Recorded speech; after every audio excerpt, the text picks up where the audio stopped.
Payback, The Tale of Dengar, Dave Wolverton. 1. The Rage. Dengar could be a patient man when it suited his purpose.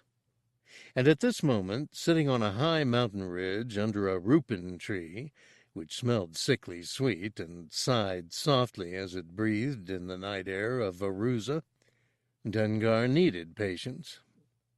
Down on a ledge 1,000 meters below, Compnor General Cynic Critkeen entertained a constant string of guests in his stately mansion, graced with open-air gardens and a columned portico.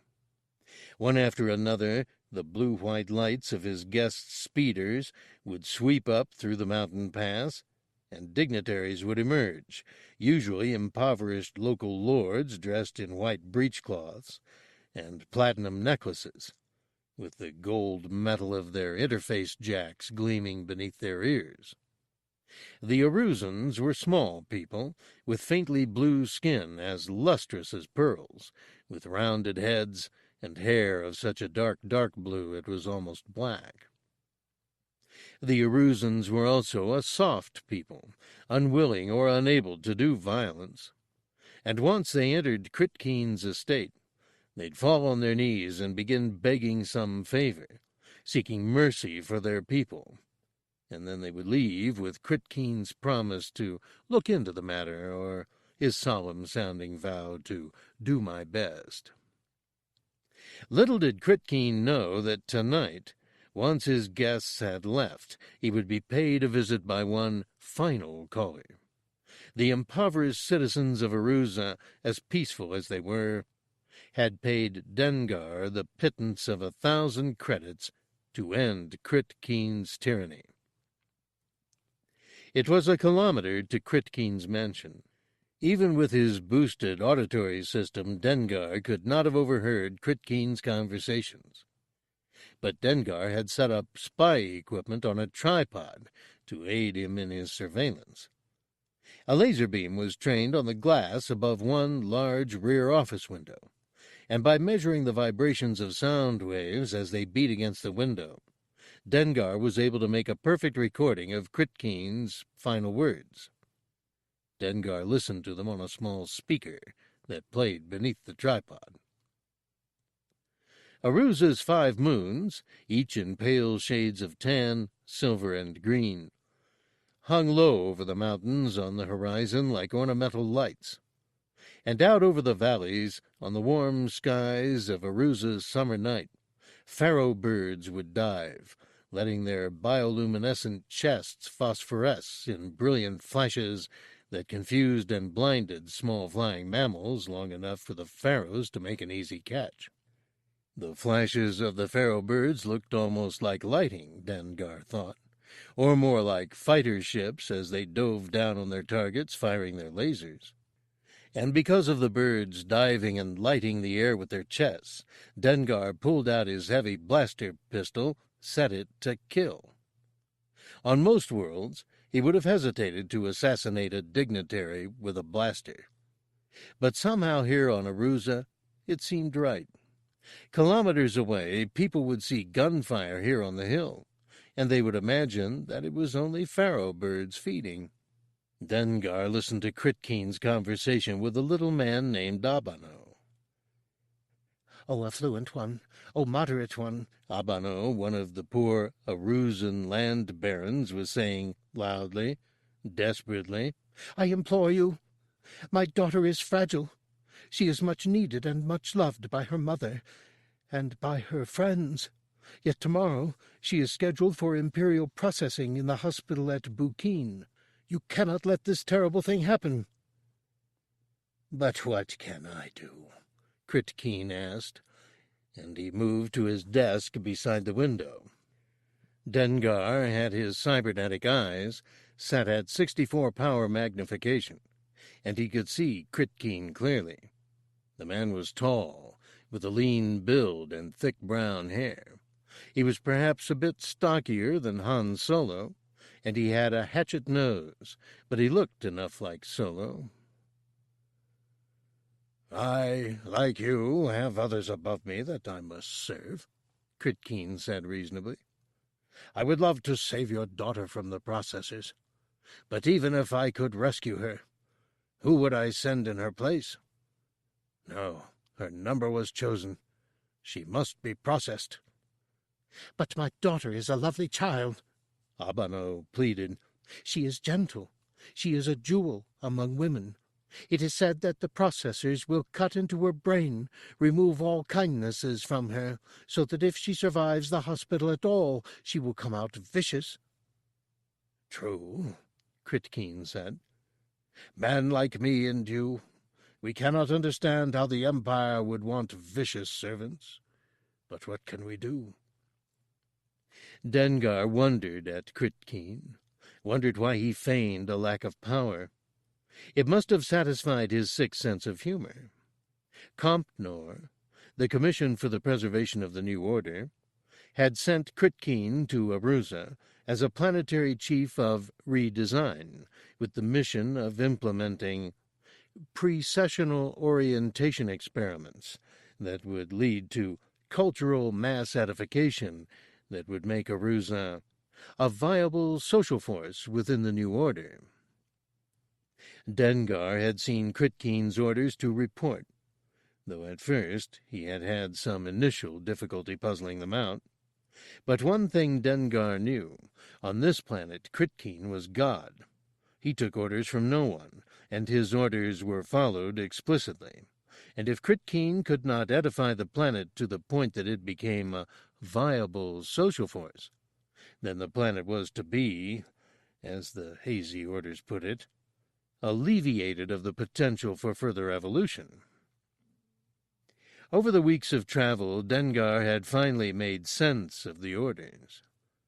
Round up these pacifists and turn them into a war machine. If they refuse, fry this planet until even the worms choke on the ashes. And so Dengar wondered why Critkeen played games with the locals. Critkeen sat facing Abano and said solemnly, as if to console the little man, "I wish I could help you. But is it not better to have a daughter who is feral and alive than one who is virtuous and dead?" "I would give anything to you," Abano cried. "Anything. My daughter, Manaroo, is lovely, more beautiful than any other in the valley. She dances, and when she moves as fluidly as water under moonlight. She is more than a woman. She is a treasure. If you saw her dance, you would not send her to the processor." "What?" Critkeen asked. "You would give me your daughter to be my lover?" There was the sound of indrawn breath, the local man trying to speak his horror. For the gentle Arusan would never think of such a thing, and when Critkeen understood that this was indeed not what Abano was offering, he tapped 3 times on his desk with his right index finger. It was a standard code in Imperial intelligence. It was an order for the guards to terminate the conversation. "Come this way," a stormtrooper's voice cut in, and moments later Dengar saw the exterior lights of the mansion come on, lighting the white columns and the graceful blue Indaran trees. 2 stormtroopers dragged Abano, kicking and shouting, out to his speeder. The man climbed in fearfully, fumbling for the speeder controls. One of the stormtroopers raised his blaster rifle, fired at Abano's head, but missed by a span. The little man suddenly found the controls for his speeder and raced away, heading downhill. When the stormtroopers re-entered the house, Critkeen growled at them angrily. "You didn't get gobbets of flesh all over the lawn, did you?" "No, Your Excellency," one of the stormtroopers said. "Good," Critkeen said. "It attracts vomits, and I can't abide the pests. They're worse than these damned Arusans." "We let the man escape," the stormtrooper explained, as if unsure whether Critkeen would be angered by the news. "Good riddance," Critkeen said with a bitter scowl and a wave of the hand. "Refuse any more appointments for the night. I grow weary of their sad-eyed appeals, their whining pleas, and their repetitious petitions." He waved at his stormtroopers as if asking them to leave, but then thought better of it. He looked around his room. "Go to the city and bring Abano's daughter to me. I want to see if she is as beautiful as he says. I will have her dance. And after you have brought her, tell my wife that I will be working late." "What if she refuses to come?" one stormtrooper asked. "She won't. You know these locals, so trusting and full of hope. She can't imagine that we would do any harm to her." "Very well," the stormtroopers said, and they left out the front door.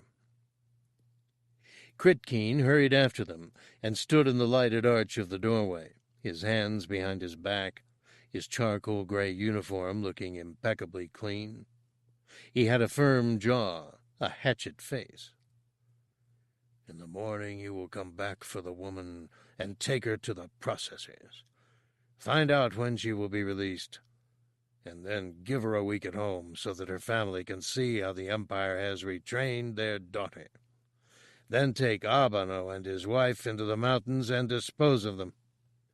I won't have him importuning upon these premises again." "Yes, Your Excellency," the guards said, and moments later they were on their own speeder heading out.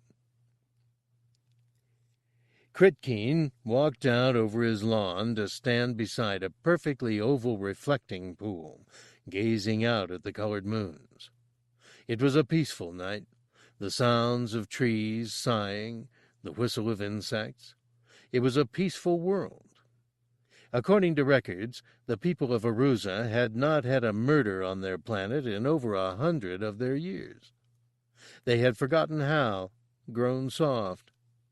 Through technology, they had created neural jacks that allowed them to both send and receive thoughts and emotions to one another, becoming technological empaths, sharing something of a limited group consciousness. And so security here was lax. Critkeen had some limited defense systems within his home, weapons, surveillance equipment, communicators that could call more guards. But he never had needed them here. None of the gentle people of Arusa had ever challenged him, and so Critkeen felt safe, even while unguarded, standing in the open on his stately grounds. Dengar jumped up and hurried down the mountain trail, watching in the dark, careful not to snap a branch or dislodge a rock. He ran with long strides, with incredible swiftness. The Empire had enhanced him physically, designed him for great deeds. Dengar was stronger than other men, faster. He saw better, heard much that was inaudible to men with lesser ears. And he felt almost nothing. Little pain, little fear, no guilt, no love. They'd sought to make him a perfect assassin, and so when he was a youth, nearly killed in a fateful accident on a swoop, the Empire's surgeons had cut away his hypothalamus and put in its place the circuitry for his enhanced auditory and visual systems. Dengar knew well what the Imperial processors had in store for the hapless inhabitants of Arusa. Dengar had already been through the operation almost 20 years earlier. In but a few seconds, he rushed up behind Critkeen, found the man still standing with hands folded. As he watched the moons, he breathed in the sweet night air. "It's a nice night to die, isn't it?" Dengar said softly, standing in the shadow thrown by one of the mansion's pillars. Critkeen startled, turned, looking for him in the dark. "Here I am," Dengar said, taking a step into a shaft of light. "Who are you?" Critkeen said, shaken, demanding. He reached down to his hip to press a portable alarm that would call more stormtroopers. Before he could blink, Dengar crossed 10 paces of ground, then reached down and snapped Critkeen's index finger. Dengar pulled the alarm from Critkeen's belt, placed it in his own pocket. Then Dengar pulled his blaster with one hand and shoved the barrel into Critkeen's mouth until it clicked against the enamel of his teeth. All of these actions took him less than a second, and Critkeen stood with his mouth open, dumbfounded by Dengar's speed. This is to be a routine assassination. By the book. You may already know the routine, Dengar said, and he moved slowly now, a deliberate slowness that he'd acquired only after years of practice. He needed the rest, for it was easy to overtax his system if he moved too quickly. Under Section 2127 of the Imperial Code, I am required to notify you that I have been hired to conduct a legal assassination in order to atone for crimes against humanity committed by you. What? Critkeen began to cry out. Don't pretend that you don't know what crimes. I have been recording your actions for the past 12 days. Now the assassination will be carried out shortly. I have brought you a blaster since you have the legal right to defend yourself. If I kill you, the injured parties will file documents with the Empire showing why they chose assassination as a recourse. But if you kill me, Dengar breathed threateningly, well, that's not going to happen. Critkeen backed up an inch so that Dengar's blaster wavered near his lips. Wait a minute. Dengar shoved a blaster into Critkeen's hand, stepped back a pace. I'll wait for 3 minutes, Dengar said. That's the law. I must give you opportunity to escape. You have 3 minutes to run any direction you want, as long as you don't go back to your precious stormtroopers. Then the hunt begins.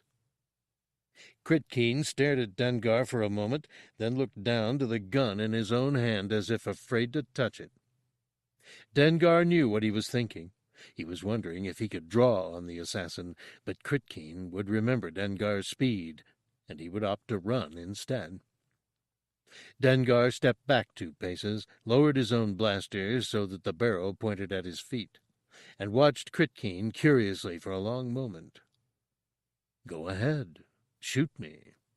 I've got nothing to lose, Dengar said. And it was true. He had no family, no home.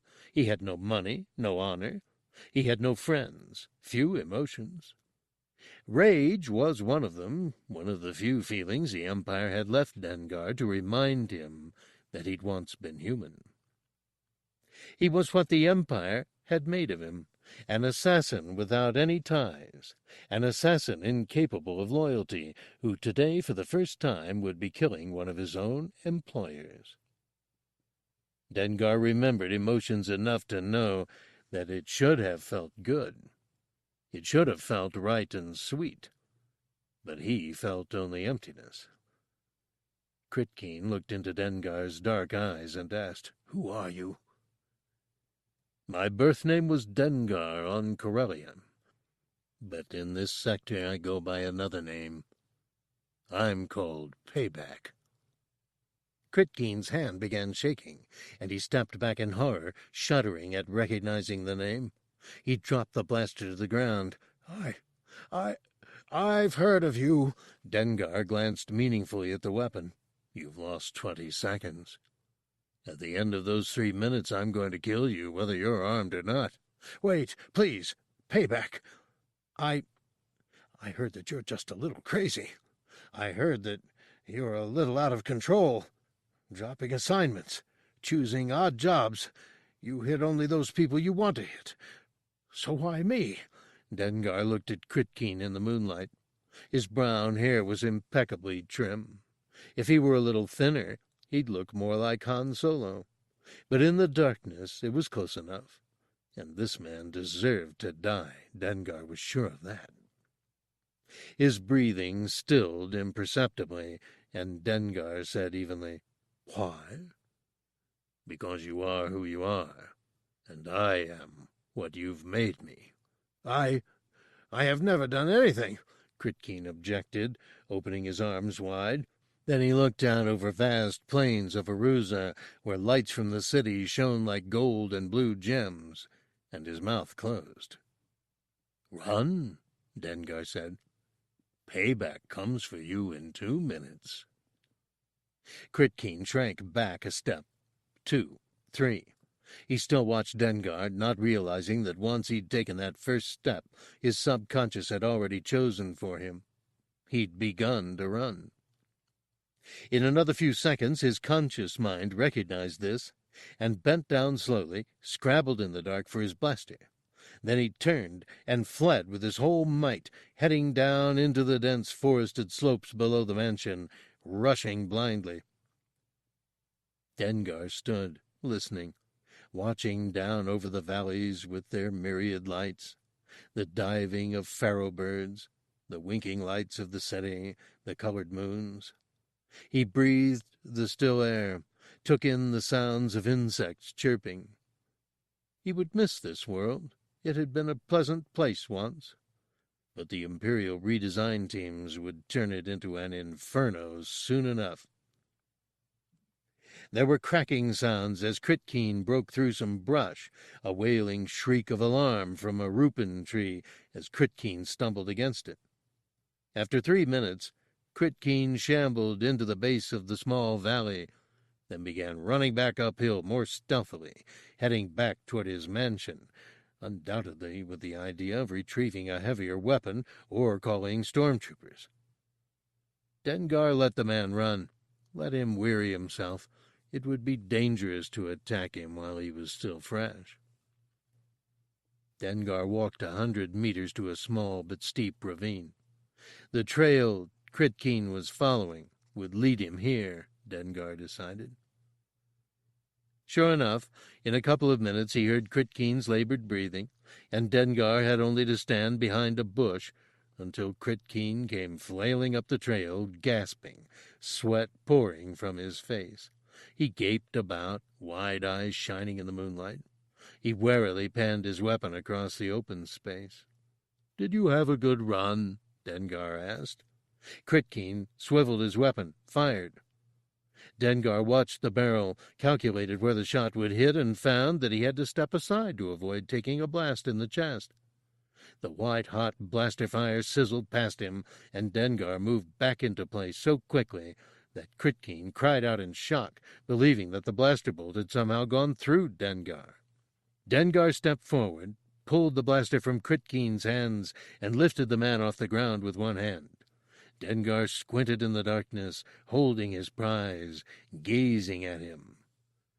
The world seemed to twist under Dengar, as if reality were a slippery thing, a tentacle on some giant beast that he was riding. He held Critkeen in the air, high over his head, and twisted him until he looked him in the face in the moonlight, in just the right angle, until he could really see.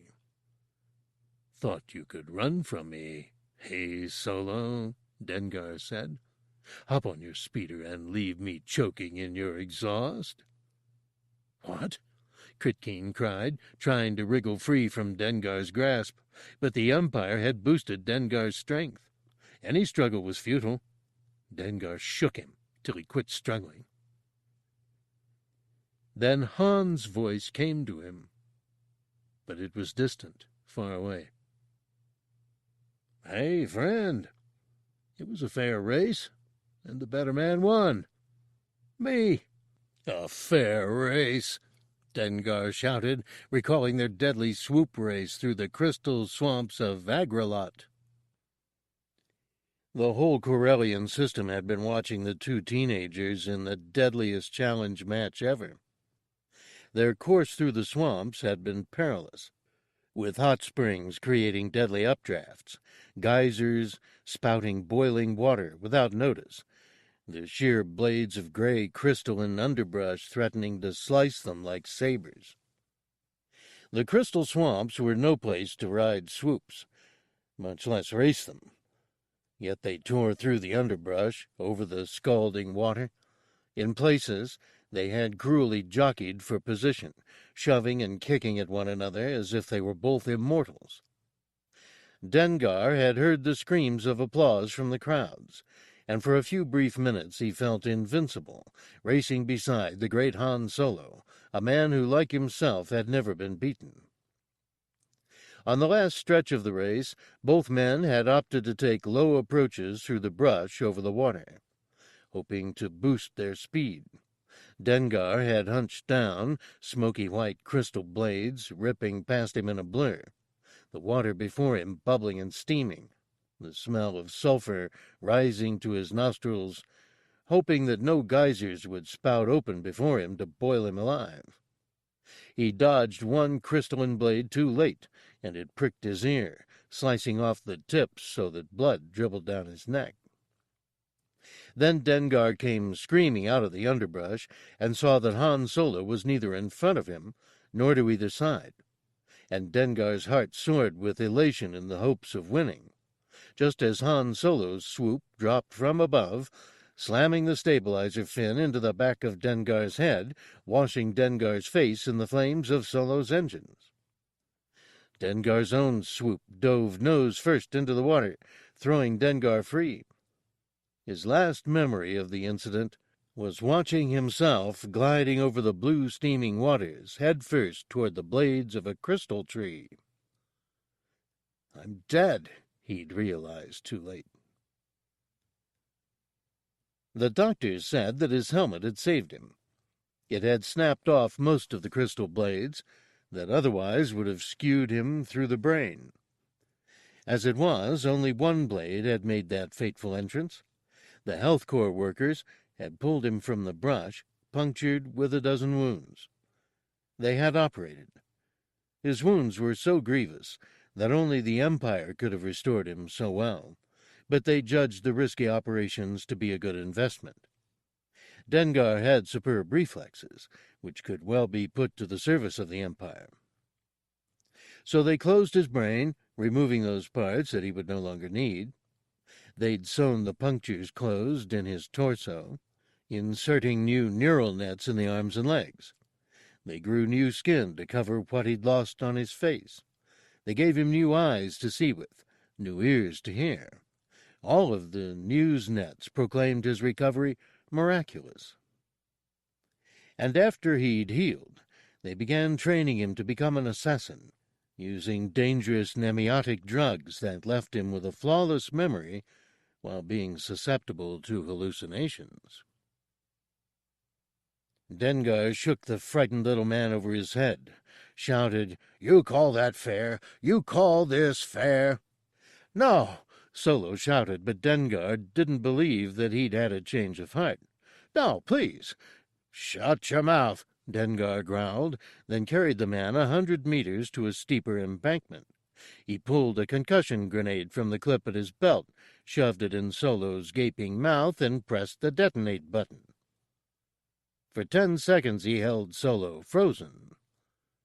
Then he ran and tossed him over the cliff, thinking, "I want you to see how it feels to go flying helplessly to your death." He pulled his blaster, shot Solo twice in midair. The concussion grenade exploded before Solo hit the ground, and if anyone from the valleys saw it, they would have thought it was only the light from a pharaoh bird as it swooped on its prey. Dengar stood for a long moment, breathing the air, letting his head clear. It seemed to him that a fog was lifting, that confusion was draining from him. For a moment he'd been dazed. For a moment he thought he'd killed Han Solo. But now he realized that, no, it wasn't. It couldn't have been Solo. Just another imposter. A land speeder crested a hill, its engine suddenly growling loud. Either Dengar hadn't been paying attention, or the sound of the land speeder's engines had been almost completely cut off by the mountains. Dengar suddenly realized that he must have lost track of time. He must have been standing there for at least half an hour. That often happened to him after assassinations. In any case, the 2 stormtroopers had returned, bringing the dancer. Before the speeder could stop, one of the stormtroopers jumped out, reaching for his sidearm as he watched Dengar. Dengar pulled his own heavy blaster and aimed at the stormtrooper. "I wouldn't try that. Not if I wanted to live." "Identify yourself," the stormtrooper said, his voice calm, making it sound as if he were talking into a box. His hand remained near his weapon. "They call me Payback," Dengar said, using the nickname he thought would be most familiar around here. "Imperial Assassin, Grade 1. Now put your hands on your head." The stormtrooper put his hands on his head, while the other shut down the speeder and got out. Dengar motioned them both to stand together.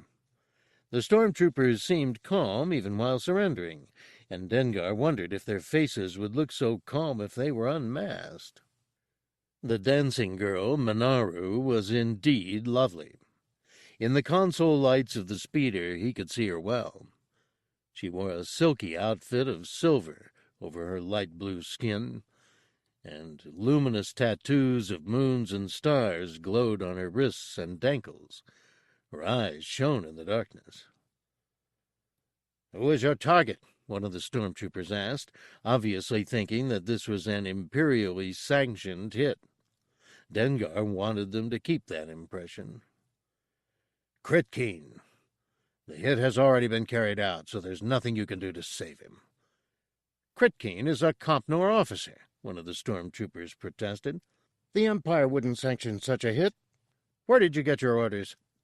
"This isn't an imperially sanctioned hit," Dengar admitted, since the stormtrooper had asked. "I took this job freelance. My employer said he represented a consortium of free beings who wanted to put a stop to the Compnor redesign efforts. I've been hired to eradicate 10 of your Compnor officers." The stormtroopers looked at one another, and Dengar saw them tense, ready to spring. He wondered if his threat sounded as ludicrous to them as it did to him. If he really had planned to kill 10 Compnor officers, he never would have let them know of the threat. But now that he'd spoken the lie, Dengar saw that it would make the Empire worry. They'd have to put some effort into hunting Dengar down, just as he wanted. "Now, remove your helmets and toss them into the speeder. Then throw in your weapons." Both stormtroopers complied. Once they were disarmed and could no longer call for backup, Dengar waved his blaster at them, urging them toward the steep-sided valley below. "Go over the edge, down there, and keep running." The stormtroopers hesitated, perhaps fearing that he'd shoot them in the back, so he fired at their feet, sent them running. He went to the speeder. The dancing girl, Manaroo, watched him with terrified eyes. Her hands were cuffed in front of her. Dengar lifted her hands in the air, held his blaster to the crude chain links, and fired. "You killed him? You killed Kritkeen?" Manaroo asked. Her voice was strong and gravelly, and seemed strange coming from a woman with such delicate grace. "He's dead," Dengar said, hopping into the driver's seat of the speeder. He fired the engines, swung the speeder around, and headed back toward the city. "Then Compnor will leave? Abandon their redesign efforts?" She sounded hopeful. "No," Dengar said. He realized that the peaceful people of Aruza had no experience with armies or war. It doesn't work that way. When the Empire learns of Kritkeen's assassination, the next man in line for command will assume his duties until the Empire sends a new officer. You'll have another general, harder than Kritkeen, here within a few weeks." "Then what can we do?" she asked. Dengar considered. These people had no weapons, no skill in fighting. "Flee the planet? You're scheduled for processing tomorrow. Flee the planet tonight." "But the Empire has destroyed our ships. There's no escape." He looked back, saw her watching him. There was a look of awe in her eyes, a look of respect for him that he hadn't seen in anyone's face for years. "You could save me," she said. "You could take me where you are going." She studied his face. "Are you a good man?" It was an odd question, one Dengar had never been asked before. There was a time in his life when he would have said yes, but the Empire had cut away part of his brain, the part that let him distinguish good from evil, and he wondered. He reached up, unconsciously pulling the wraps up above his neck, not to hide the scars from his burns, but to make sure that his cybernetic links were covered. "Ma'am, how could I be a good man? I'm not even sure if I'm a man anymore." Dengar crested the hill, hit the next valley, turned off the road toward a stand of trees. His own ship was secreted ahead, up through the brush. He'd known he'd have to evacuate quickly. He'd planned to drop this woman off in the brush. To do anything more would be inconvenient. But his ship, an old Corellian Jumpmaster 5000, did have some extra space. He could drop her off somewhere, if it was worth the effort. He pulled up behind a screen of trees. His ship, Punishing One, sat in the dark under the limbs, sheltered by a camouflage net. The Jumpmaster had been built as a scouting and service vehicle for untamed worlds.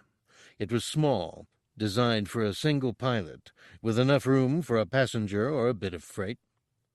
The U-shaped vessel had some decent weaponry: proton torpedoes, a quad blaster, and a mini-ion cannon. Dengar had been flying it for 10 years. For a long time he had imagined that he was used to being alone, and he often defended his solitary tendencies by claiming to himself that he was not fit company anyway. But right now he ached, and he realized that he would appreciate company. "Let's go," Dengar said. "You're coming with me." "Where?" she asked, looking for his ship, unable to spot it in the dark. "Anywhere but here. We'll figure it out later." He grabbed her wrist, hurried to the Punishing One. He didn't bother ripping off the camouflage netting. Instead, he dodged under it, opened a door, pulled the girl in with him. In a moment he was at the controls. He had to break free of this planet's gravity well without getting shot down. He hoped that no one knew of the assassination yet. He fired his engines, screamed low over the trees, building speed. He checked the heads-up holodisplay. A single Star Destroyer sat in orbit, and he could see it up ahead over the horizon on his left. He accelerated away from it at full speed, ordered his navicomputer to set a course for his first jump. "Better get back to the stateroom and buckle in," Dengar said over his shoulder. "We could be in for a rough ride."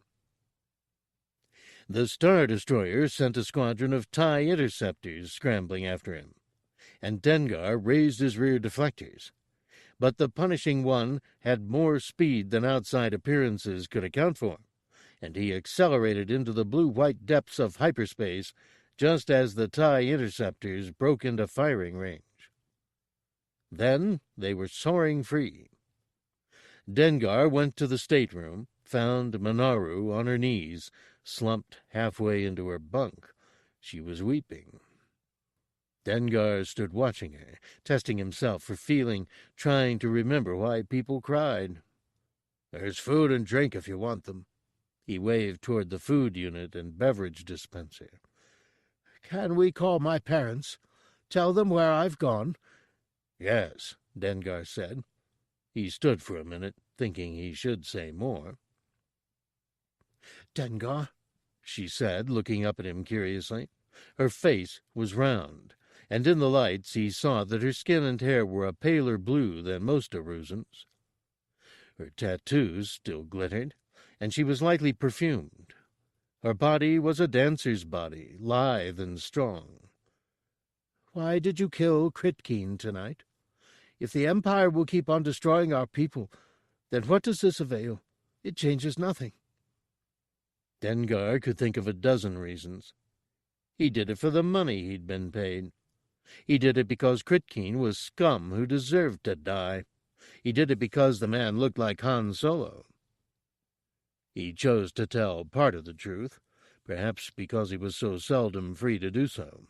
In his line of business, lying was a way of life. "I did it because I'm looking for a man, and this is the only way I know how to get close to him." "Who are you looking for?"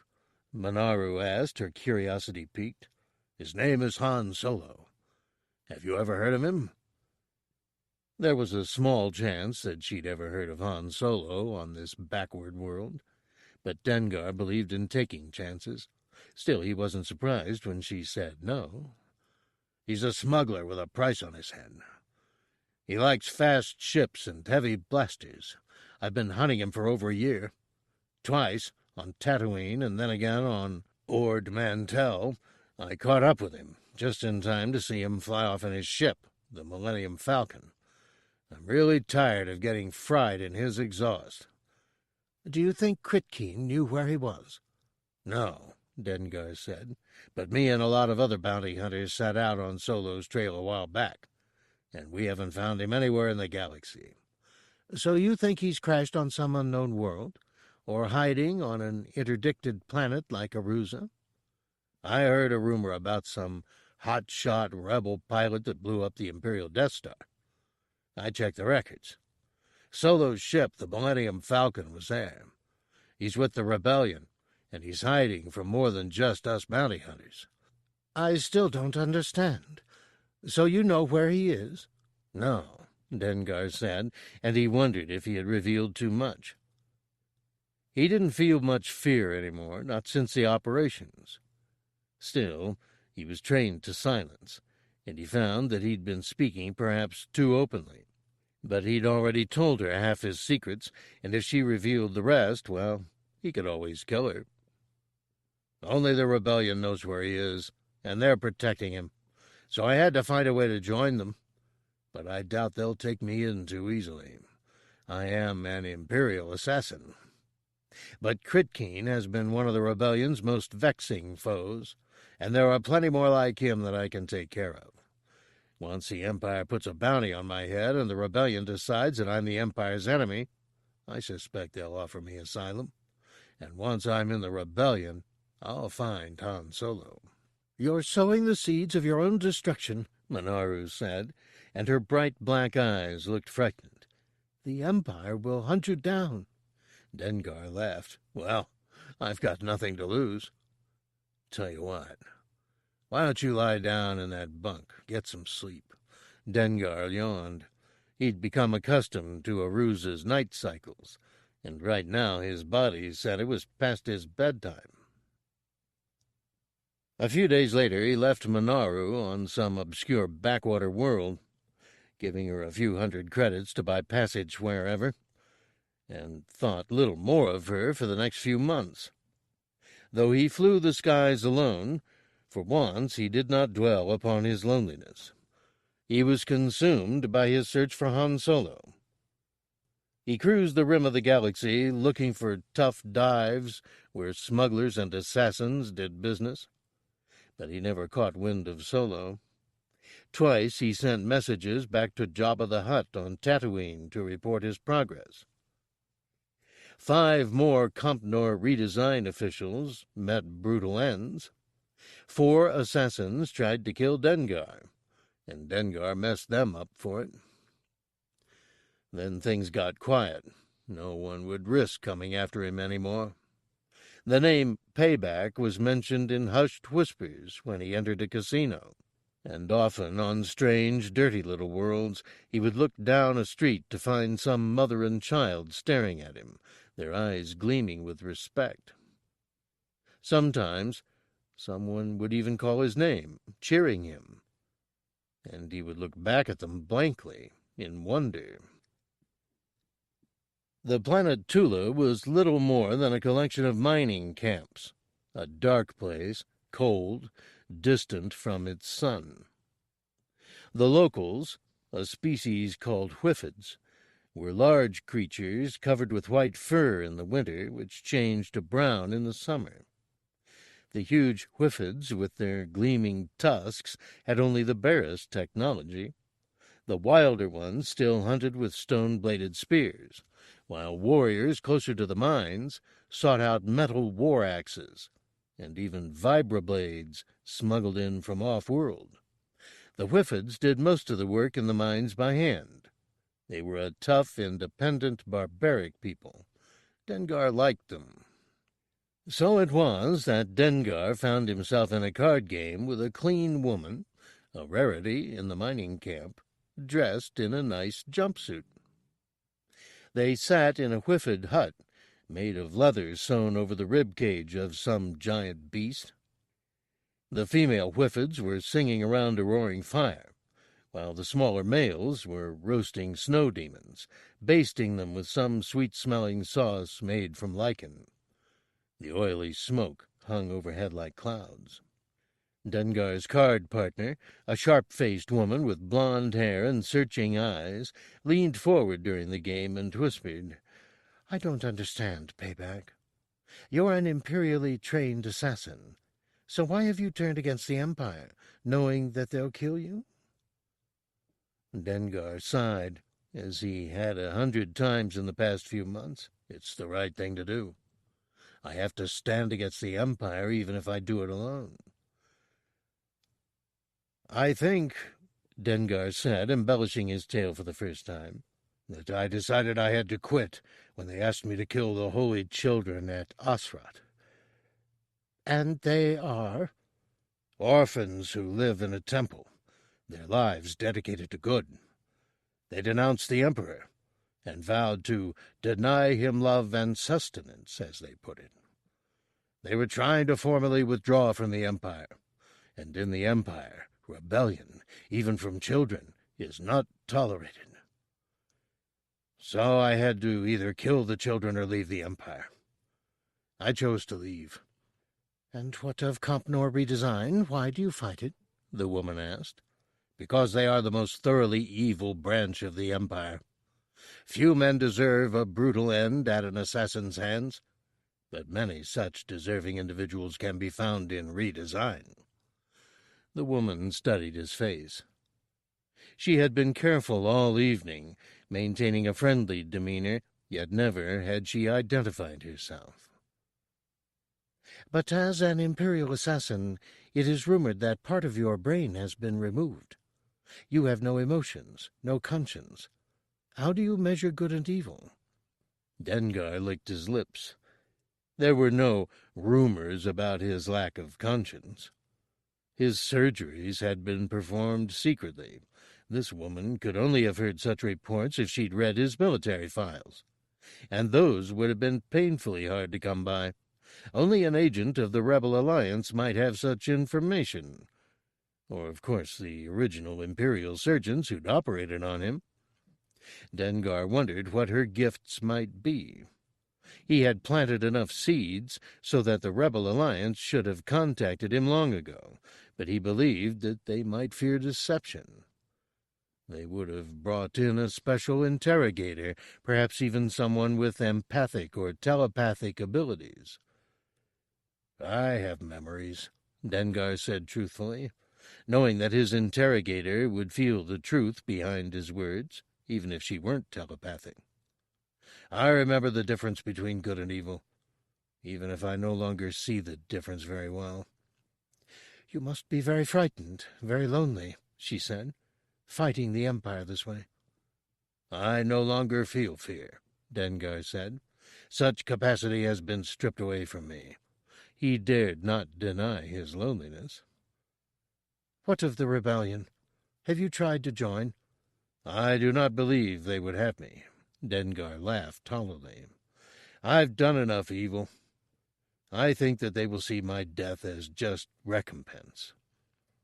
Perhaps, the woman said, as if turning the subject, and she resumed her card game.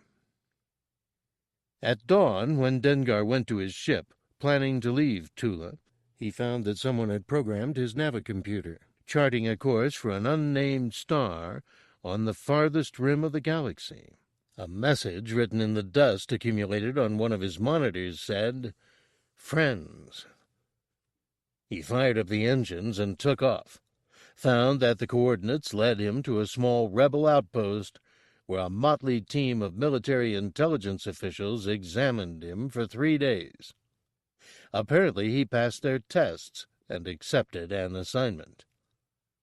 Like many rebels, he would be expected to be competent in several fields. The Rebel Alliance objected to the use of assassins on moral grounds, but he was allowed to help plan future raids, upgrade attack swoops, begin training teams of saboteurs, how to knock out Imperial starship repair facilities. The newly formed outpost that he was assigned to lay in a star system called Hoth. 2. The Hope. When Dengar exited hyperspace in the Hoth system, the Punishing One's proximity indicators immediately blared in warning. The heads-up holodisplay showed an Imperial super star destroyer directly ahead, with half a dozen other Star Destroyers acting as outriders. Attack frigates, TIE fighters, and personnel carriers filled the sky. Below them, against a background of stars, lay an icy white planet, like a pearl, whose surface was obscured by clouds and blowing snow. Dengar instantly changed transponder frequencies so that his little Corellian jumpmaster showed up as an Imperial scout. It was an older frequency, one that he'd used legally months before. But Dengar couldn't risk trying to shy away from the Imperial fleet. If he changed course and tried to skirt around them, he would look suspicious, so he headed straight into the fleet, hoping that no one would get a close enough view of his ship to notice that it wasn't painted in Imperial colors. A fray was already in progress. Dengar watched as rebel transports and fighters blasted off from the surface of Hoth under the cover of heavy ion cannons, while Star Destroyers scrambled to intercept the rebels and shoot them down. Dengar whipped between two Star Destroyers, drew in behind a squadron of TIE fighters that was diving toward the planet's surface. Dengar had come a long way to find Han Solo. If he was on Hoth, Dengar planned to get him this time. "Imperial Scout," a voice called over Dengar's receiver. "Why are you tailing us?" It was from one of the TIE fighters. "I've been asked to do some on-site investigation of apparent power fluctuations outside the rebel base," Dengar lied easily. "Thought I might tag along behind you partway down, if you don't mind." "We haven't been notified of your mission." "I'm with intelligence," Dengar joked. "You know how it is. If anyone there notified you of my mission, I'd have to sew his lips shut when I got back." His response apparently satisfied the squadron commander. They headed down steadily until a rebel transport suddenly appeared racing toward them, a gleaming metal blimp. The TIE fighter squadron dove to intercept, and too late Dengar saw his mistake. A glowing ball of red energy burst up from the planet, and Dengar accelerated the punishing one and tried to turn away. The ion cloud washed over his ship with a noise like crackling gravel. Dengar could feel its electric charge raising the hair on his head, and suddenly every indicator light and monitor went dead. The cabin went cold and black. Even whirring fans, cycling in oxygen from the life support system, droned to a stop. He began calling out distress over his comm, even though it was a useless gesture.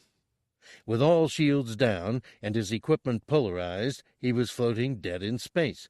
Fortunately, he'd pulled up enough so that his current trajectory was headed away from the planet. The TIE fighters below him had been accelerating toward the planet. Within moments, they would flame and burn.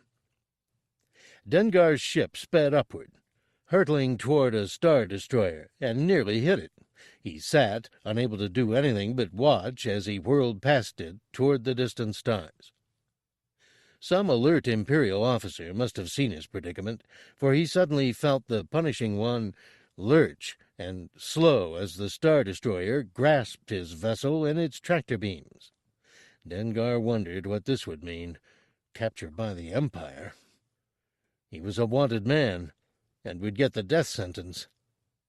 Dengar was watching the sleek gray lines of the Star Destroyer, trying to guess which docking bay he would be dragged into, when a Corellian light freighter screamed over the horizon, firing at the Star Destroyer's gun emplacements, dodging laser blasts, 3 TIE fighters close on its tail. "Solo!" Dengar shouted as the Millennium Falcon drew into sight. Almost by reflex, Dengar fired his proton torpedoes, but his firing control was still out. The Millennium Falcon gyrated and spun past him, and Dengar ran to the rear viewport, hoping to see Solo's ship. The Falcon and its attackers were just distant lights, blurring out among a field of stars. But the Empire had modified Dengar's eyes. He magnified the image, watched the Falcon accelerate toward a trio of Star Destroyers, and head deeper into space beyond, until even his eyes could no longer track the receding grains of sand. Then the punishing one was pulled into the Imperial Star Destroyer, where it landed with a soft clank. A moment later, a few dozen stormtroopers blew open the door to his ship. Dengar grabbed a blaster in each hand and rushed toward the main access corridor, hoping to make them pay in advance for his death, just as a gas grenade landed a few meters in front of him. He tried to hold his breath, but he was too late. He staggered forward 3 steps, and suddenly it seemed as if his feet were pulled out from under him. Dengar landed with a thump in the corridor, lay looking groggily at the ground. He could see, hear. He just couldn't move. In a few minutes, the stormtroopers dragged him to an interrogation cell.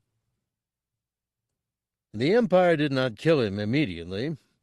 They injected him with pain-enhancing drugs, fitted his head with a scrambler to reduce his resistance to their questions. They knew his name and much of his history. They were able to break into the logs on his ship, find out where he'd traveled. They read his credit chips, found out where his money came from, what he'd purchased. They questioned him about his work with the rebellion, his motives for assassinating Imperial agents. They gave him the death sentence and let him sit in his cell for a day where he plotted his escape. Dengar vowed that they would not take him to the execution chambers easily. More than one of his captors would die in the attempt. And that night, as Dengar lay sleeping, he suddenly became aware of the sound of labored breathing through a respirator, a disturbing noise. He rolled over on his cot. A giant of a man stood, wearing black robes and a black helmet that covered his face. Dengar had never met him before, but he knew the Dark Lord of the Sith by reputation, Darth Vader.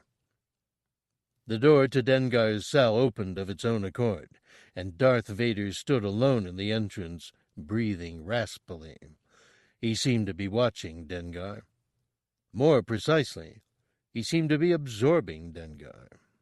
Dengar studied the Dark Lord. He suspected that his executioner had come. It was time for desperate measures. With one lucky blow, he might disable Lord Vader.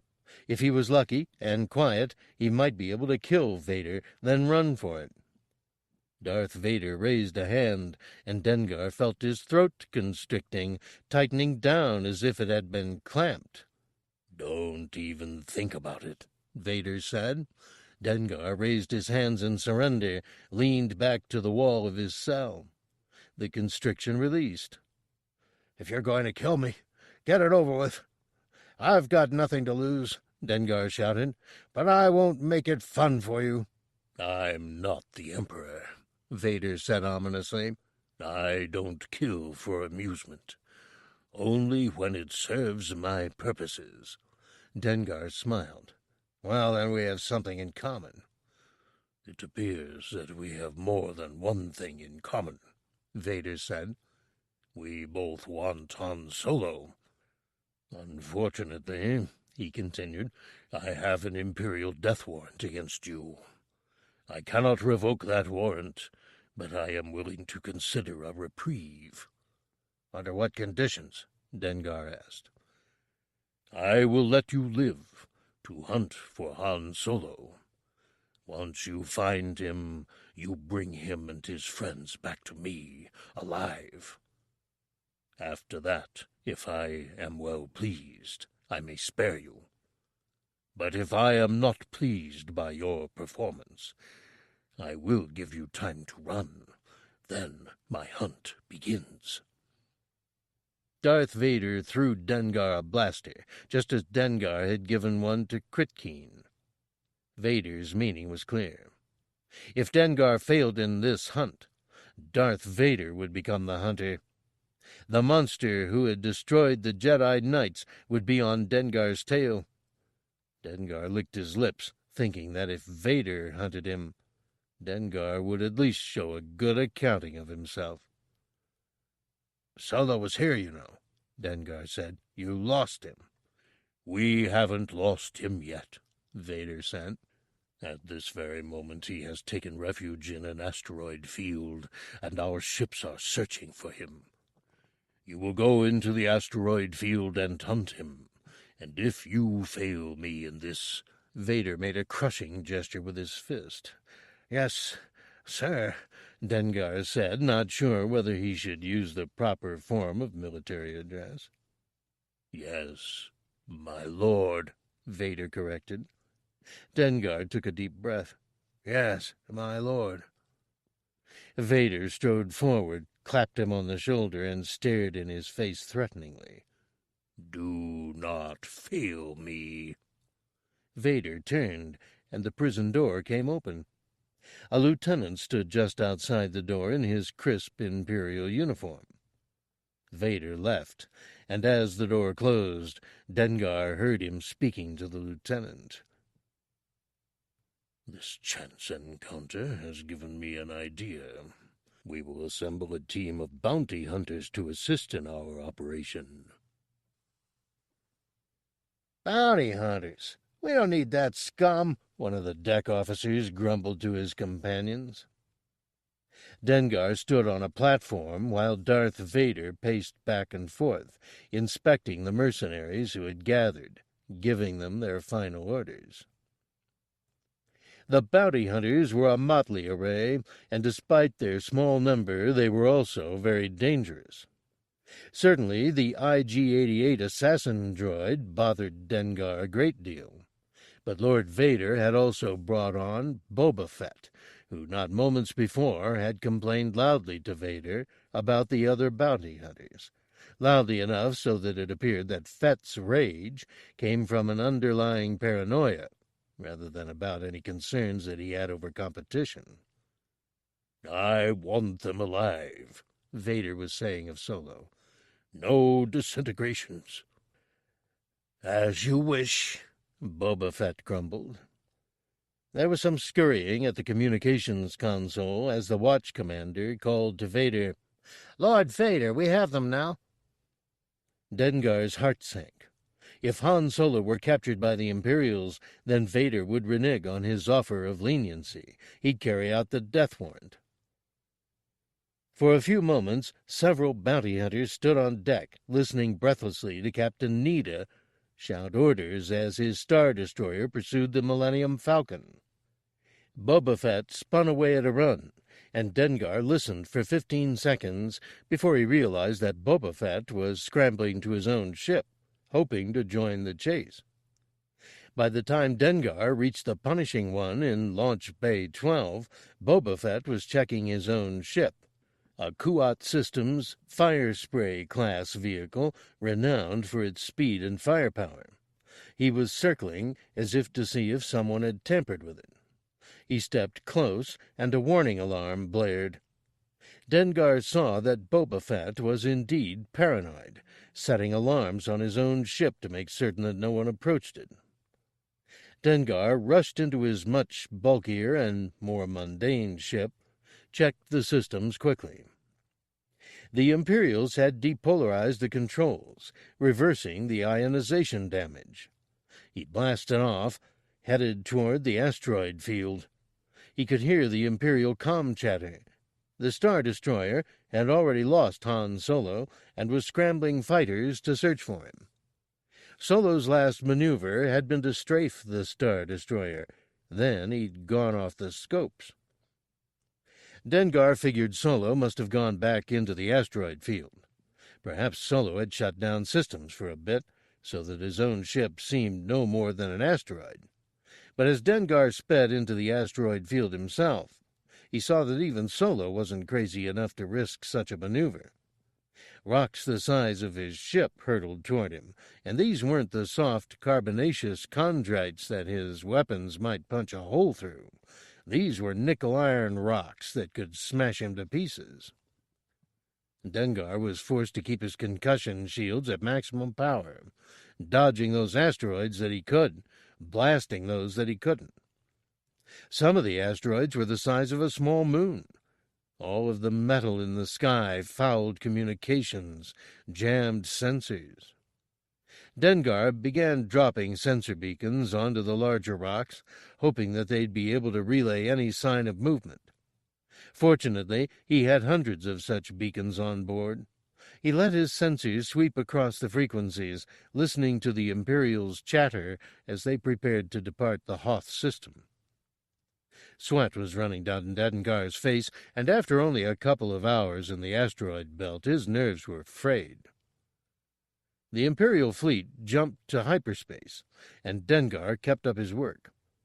He blocked out all sound, all thought, and simply tried to negotiate the asteroid field, content in the hunt. Then, several minutes later, perhaps as much as half an hour, one of his beacons flared to life, reporting movement. The departing ship was not broadcasting any transponder signal, and it was limping away at sublight speed. Dengar recorded its trajectory.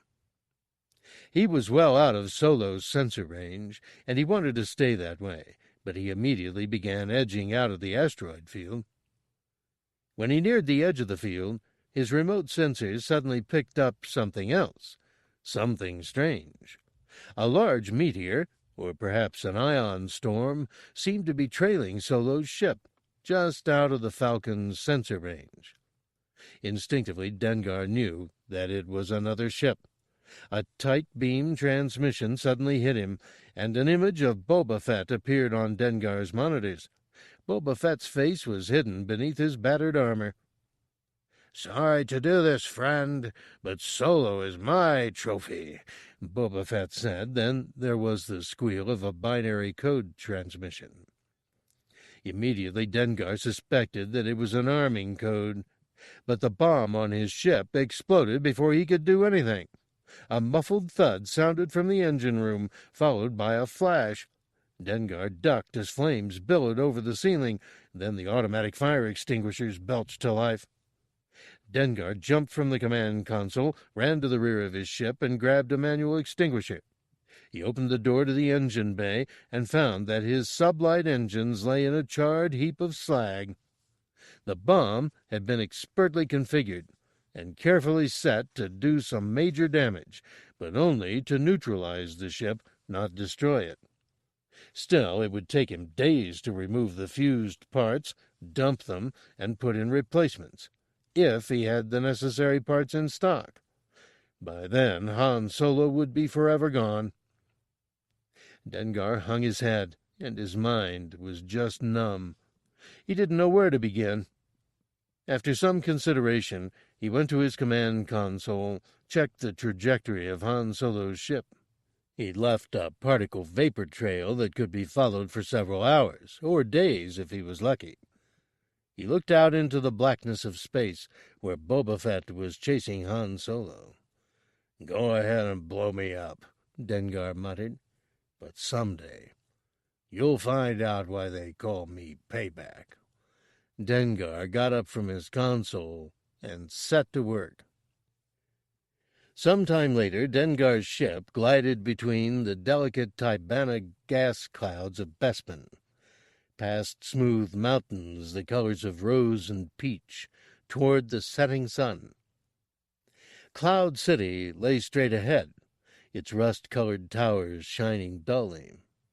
He circled the upper gambling casinos, and over the comm he asked the port authorities for permission to land at the nearest repair facility, then sent a false registry for his craft, not wanting to alert anyone to his presence. He spotted the Millennium Falcon below him on a landing pad.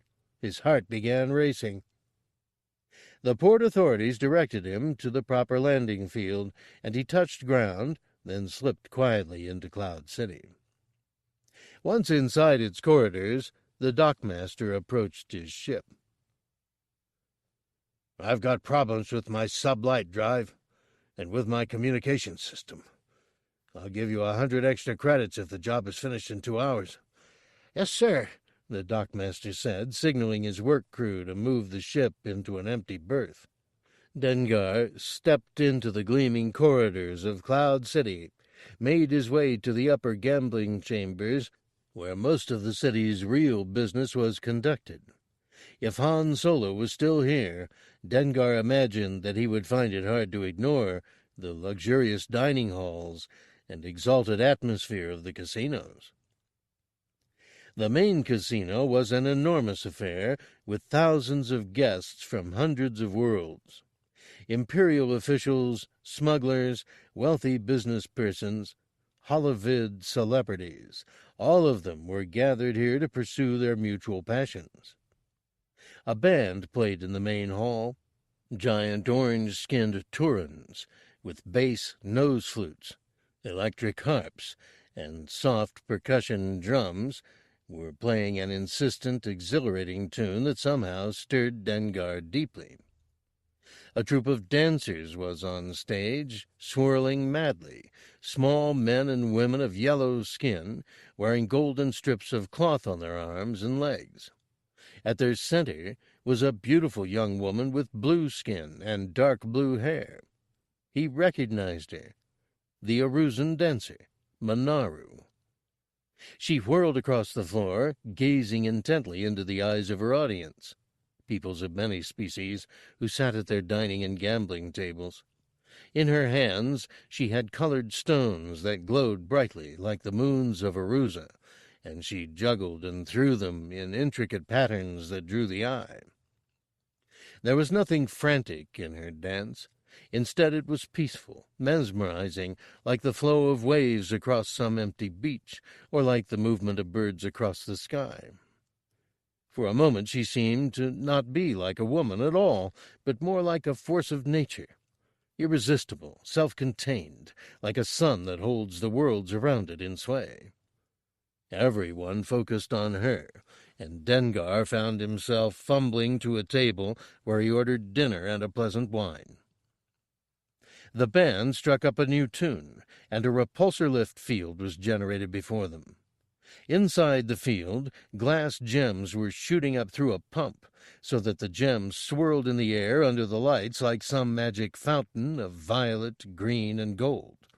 Two of the dancers leapt into the field, tumbling weightlessly in dance. With her dance finished, Manaroo came to Dengar's table, sat beside him. "I should have known I'd find you in a place like this, out where the Imperials don't pay much attention," Dengar said. Manaroo, who had just performed so flawlessly, looked down at her hands folded in her lap, and there was a tenseness in her voice. "I needed to get away from the Empire," she said. "Only now they're here. They caught that man you were looking for, Han Solo. I heard it from one of the security guards." Dengar found himself a bit surprised. Sometimes it seemed that those who had not ingested nemiotic drugs were, well, stupid. "You remembered Solo's name after all this time?" "I wanted to help you find him," Manaroo said. "I wanted to repay you. I've been looking for him, too." This surprised Dengar even more, seeing how one small deed of kindness almost paid off big. "But I didn't find out he was here until after they caught him. I heard about it from a security guard. Now the Empire has promised to turn Han Solo over to another bounty hunter who followed him here, a man named Boba Fett." "Do you know where Boba Fett is?" The dancer shook her head. Dengar considered. "A man like Boba Fett doesn't like to leave his quarry. He'll want to get Solo safely stored on his ship, and then he'll be off." Dengar was tempted to bushwhack Boba Fett and steal his prize, but the fact was that over the past couple of days his anger had eased. True, Boba Fett had bombed Dengar's ship, but he'd done it in such a way as to leave Dengar alive, with the probability of making it to safety. It was a nice gesture, and an unnecessary one. So Dengar wanted to return the favor. True, he wanted to steal Han Solo, since if not for Boba Fett, Dengar would have made the capture. But he also wanted to leave Boba Fett in something approximating an ambulatory state. Managing both tasks simultaneously would take some doing. "So what will you do?" Manaroo asked. If the Imperials haven't released Han Solo to Boba Fett, Dengar considered, then it means they're still questioning him. It may be a few days before they're done with him. A waiter came, and Dengar let Manaroo order dinner on his tab. Afterward he settled back, regarding her closely.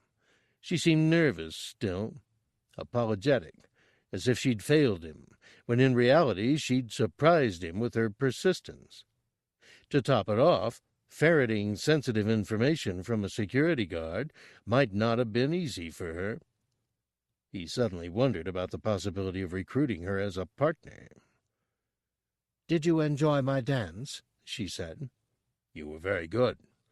In fact, I've never seen anyone as good," Dengar said. "How did you learn to dance like that?" "It's easy," Manaroo said. "On Aruza, we use our cybernetic links to share our feelings. We're tech empaths. When I dance, I know what pleases my watchers, and so I practice those moves they love best." "But you can't give yourself to them fully," Dengar said. "Why do you say that?" Dengar struggled for the words. "Because when you danced, I wished that you were dancing for me alone. I assume that every man must feel that way about you." Manaroo smiled, looked up into his eyes.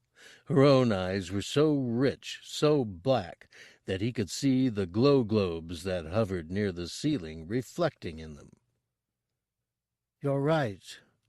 I always dance for my audience as if all that I did were to please them. But inside, I dance only for myself." She surprised him by reaching out to take his broad hand, and he was embarrassed. His hands were so large, so powerful, that he felt as if they were paws, and he were some huge alien animal beside her. "You seem to be doing well here," Dengar said. "Do I?" she whispered, and once again Dengar was surprised at how rough and husky her voice could be. "I'm not. I'm terribly alone. I've never felt so empty." "How can that be?" Dengar asked. "I'm sure that there are many men who would seek you out." "Of course, there are many men who want me," Manaroo said. "But few are willing to share themselves with me fully. I feel that we are all strangers encased in our shells." She squeezed Dengar's hands tightly, desperately. "On my world, when two people love each other, they share more than their bodies. They do more than take pleasure with each other. They bond with the Atani, sharing their thoughts and emotions completely, sharing their memories and their knowledge. All of the subterfuges between them are stripped away, and they become one person. On Aruza, I was bonded to 3 good friends, but now—" Dengar found his heart beating more rapidly, for he could see the hunger in her, the need for this, and he knew she wanted it from him. "I'm afraid that you won't find people here who are willing to bond with you that way. Our thoughts and emotions are frightening things, and so we conceal them, hoping that potential lovers will never uncover our weaknesses." "But you have no emotions to conceal. You told me on your ship that you have no emotions, that the capacity was cut out of you by the Empire." Dengar indeed remembered having told her one night as they ate in his stateroom. Manaroo had seemed curious about the concept, seemed to feel that it would be like sleeping, a comfortable emptiness. But Dengar did not see it that way. Instead, it was an inconvenience. He sometimes did not know if his words or actions would offend or annoy others. Indeed, his solitary life was not something that he'd sought. He lived alone on his ship because few others could endure his presence, his demanding ways. He'd told her this. "I sense few emotions," Dengar said. "Rage, hope, one other." She looked at him quizzically, as if demanding to know what other emotion held him sway. But he shrugged her question aside. "That is all the Empire left me. But what of my memories?" What of my deeds? I suspected you would find them monstrous. She searched his face for a long moment. Bonding with you would make me more like you. Perhaps I need that to survive here in your world. Dengar considered, looked away out the window to the billowing Tibana gas clouds. Bonding with him would teach her much that no one should know. It would open her to all of the pain and madness he'd lived through since the Empire first began molding him into an assassin. I would rather spare you that. They ate a leisurely dinner, made small talk, and Manaroo excused herself, went backstage. Dengar sat alone and wondered. With Solo captured, would Vader come after him? Dengar doubted it. The Dark Lord of the Sith had his own political agenda, men to command, an empire to run. Dengar was almost beneath his notice. But Dengar didn't want to cross paths with him again. Over the loudspeakers, the city administrator, Lando Calrissian, announced that Imperial troops were taking over the station and suggested that all personnel evacuate immediately. Around Dengar, the gamblers and citizenry of Cloud City broke into an uproar. People began running for exits. Dengar finished his drink, stood, and noted to the empty air. It seems that everywhere I go lately, people are evacuating. Stormtroopers appeared at one door on the mezzanine above him.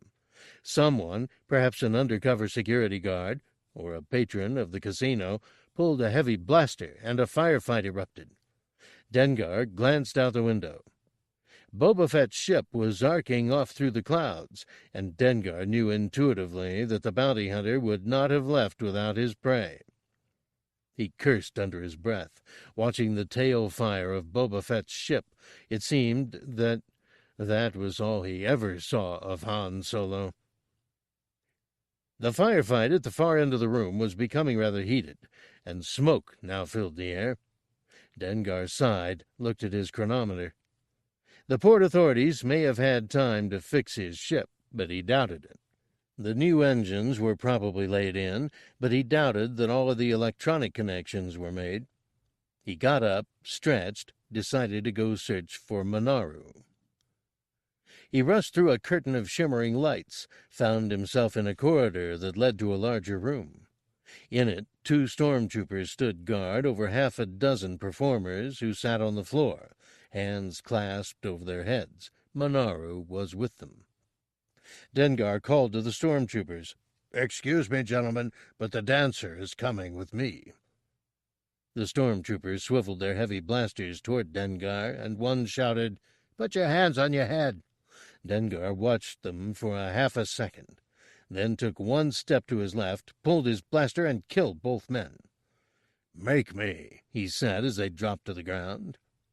Manaroo sat on the floor, mouth wide in shock. Dengar went to her, took her hand, and pulled her to her feet. The other performers scurried off without any urging. "Let's get out of here while we still can," Dengar grunted. "Where to?" she stammered. "Tatooine," Dengar said. "Boba Fett is taking Han Solo to Tatooine." Fortunately, when Dengar reached the repair docks, his ship was already out of the repair bay and sat gleaming on the launch field. The dockmaster had gone beyond repairing the ship and had actually cleaned the exterior, filling the micrometeor pits and applying a fresh coat of protective paint. Too bad no one was here to collect for the repairs. Unfortunately, half a dozen stormtroopers sat at the launch pad beside a light cannon. Dengar and Manaroo were hiding in a repair hangar, behind an old freighter. The sounds of fighting and explosions echoed all around Cloud City. Dengar watched the stormtroopers all positioned in a tight knot and grumbled to himself. This is what grenades are for. These must have been fresh troops, lacking basic training. He reached into the leg pouch on his body armor, pulled a grenade, armed it, and hurled it 20 meters, till it popped a stormtrooper on the helmet and exploded. At the sounds of running feet, Dengar looked down a side passage. Several stormtroopers, in company with Darth Vader, ran past in an adjoining corridor. Instinctively, Dengar ducked. He really didn't want to draw attention to himself. When the stormtroopers passed, he took Manaroo's hand, rushed to his ship, and in half a moment blasted off through the clouds. Signal jammers were screaming all across the spectrum, and Dengar couldn't get a fix on any other vessels in the area. But his rear viewer showed a trio of TIE fighters swooping down from a towering cloud behind him.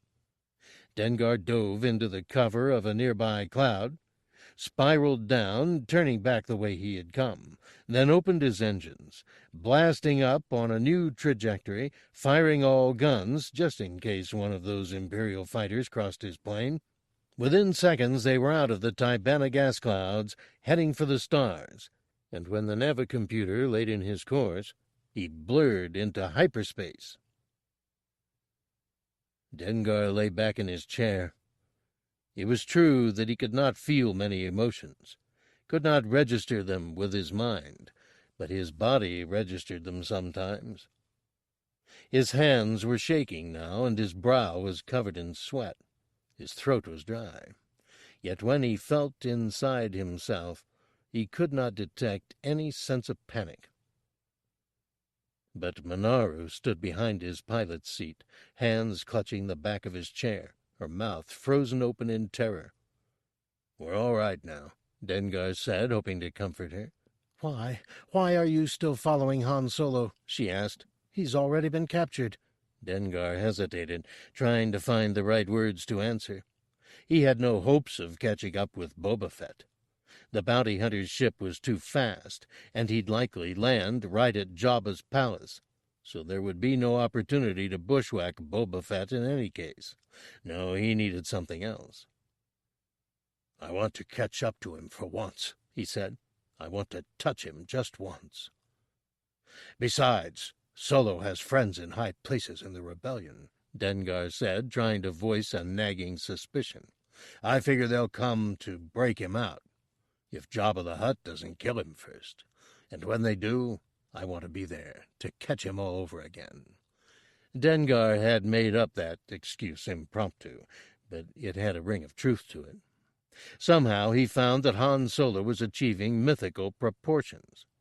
Just as Dengar seemed doomed to forever be but half a man, he had also begun to feel that Han Solo would forever be elusive, an uncatchable nemesis. And somehow, Dengar knew he had to break the cycle. It was a wild hope, half-conceived. He had to find himself again, just as he had to catch Han Solo. 3. The Loneliness. Over the next few days, Dengar spent a great deal of time with Manaroo, just talking. She told him of her life on Arusa, being raised on a farm by a mother who made clay dining-ware and a father who worked as a petty bureaucrat.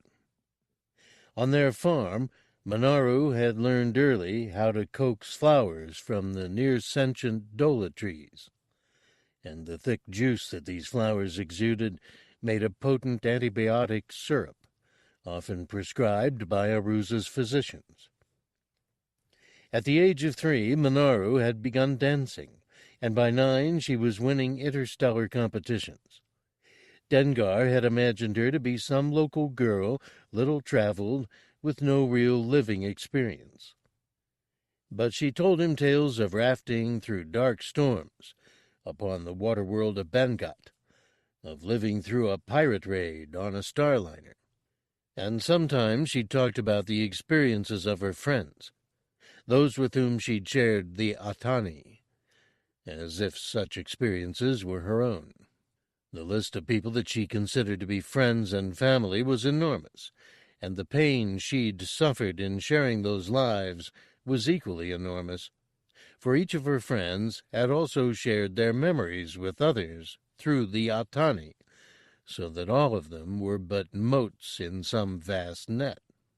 Dengar had thought her to be only a young woman, but he found that she was much more mature than he'd imagined, far stronger than he could have guessed.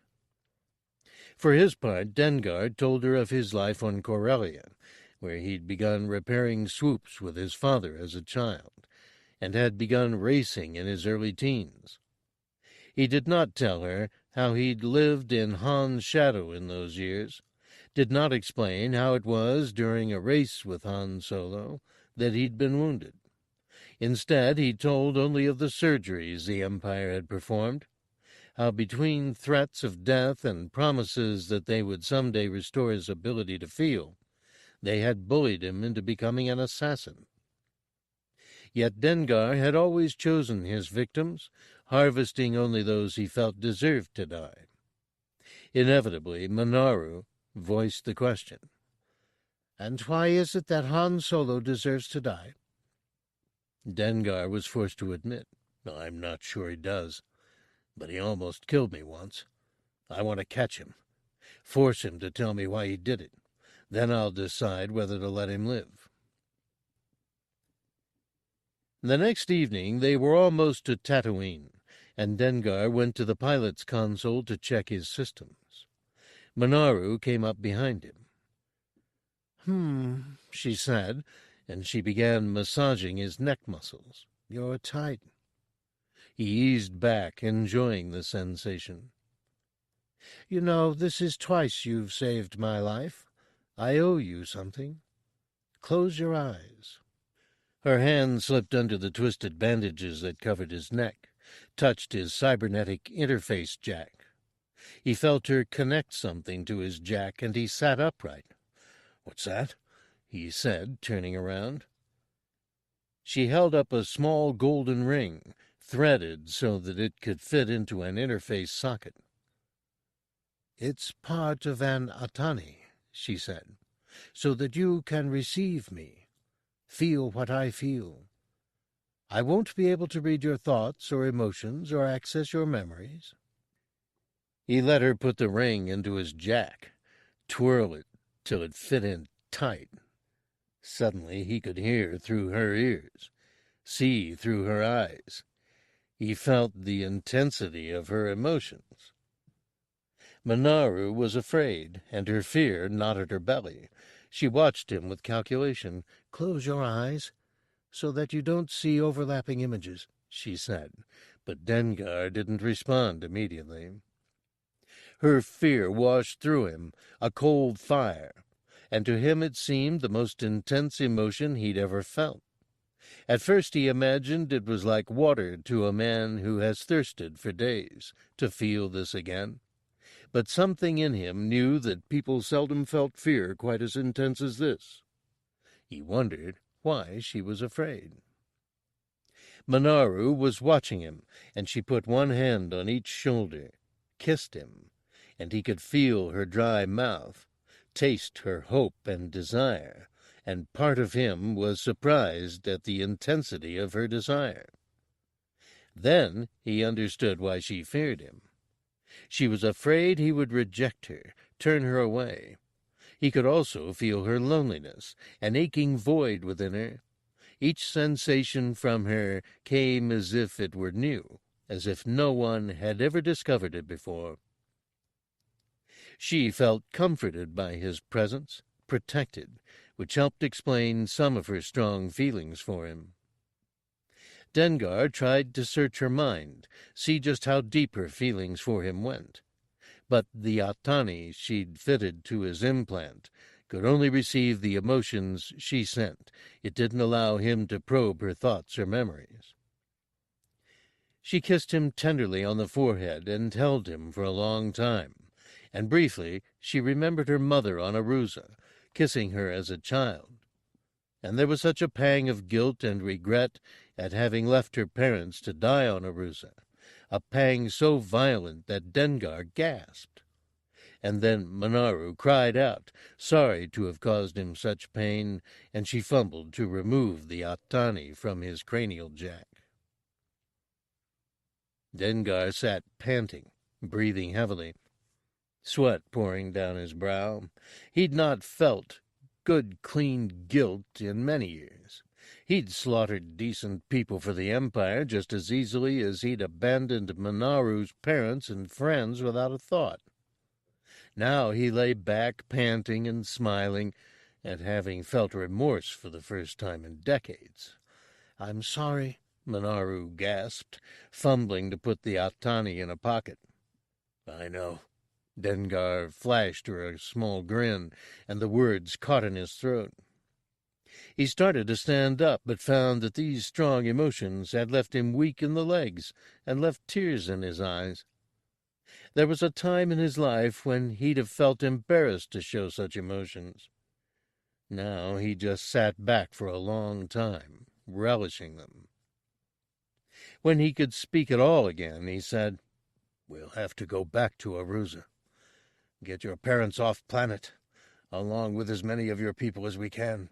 "Why do you say that?" Manaroo blurted, for she'd not revealed her wish. "Your conscience told me," Dengar whispered, and he sat, realizing perhaps for the first time what the Empire had taken from him. He knew that they'd taken the capacity to feel joy, to feel love, to feel concern and guilt. Over the past years, the desire to help another being had never entered him. This is what it is to be human, he realized. To sit and know that on the far side of the galaxy someone is in pain, someone hurts, and so it is my duty to go to them, regardless of the cost or risk, in order to free them from pain.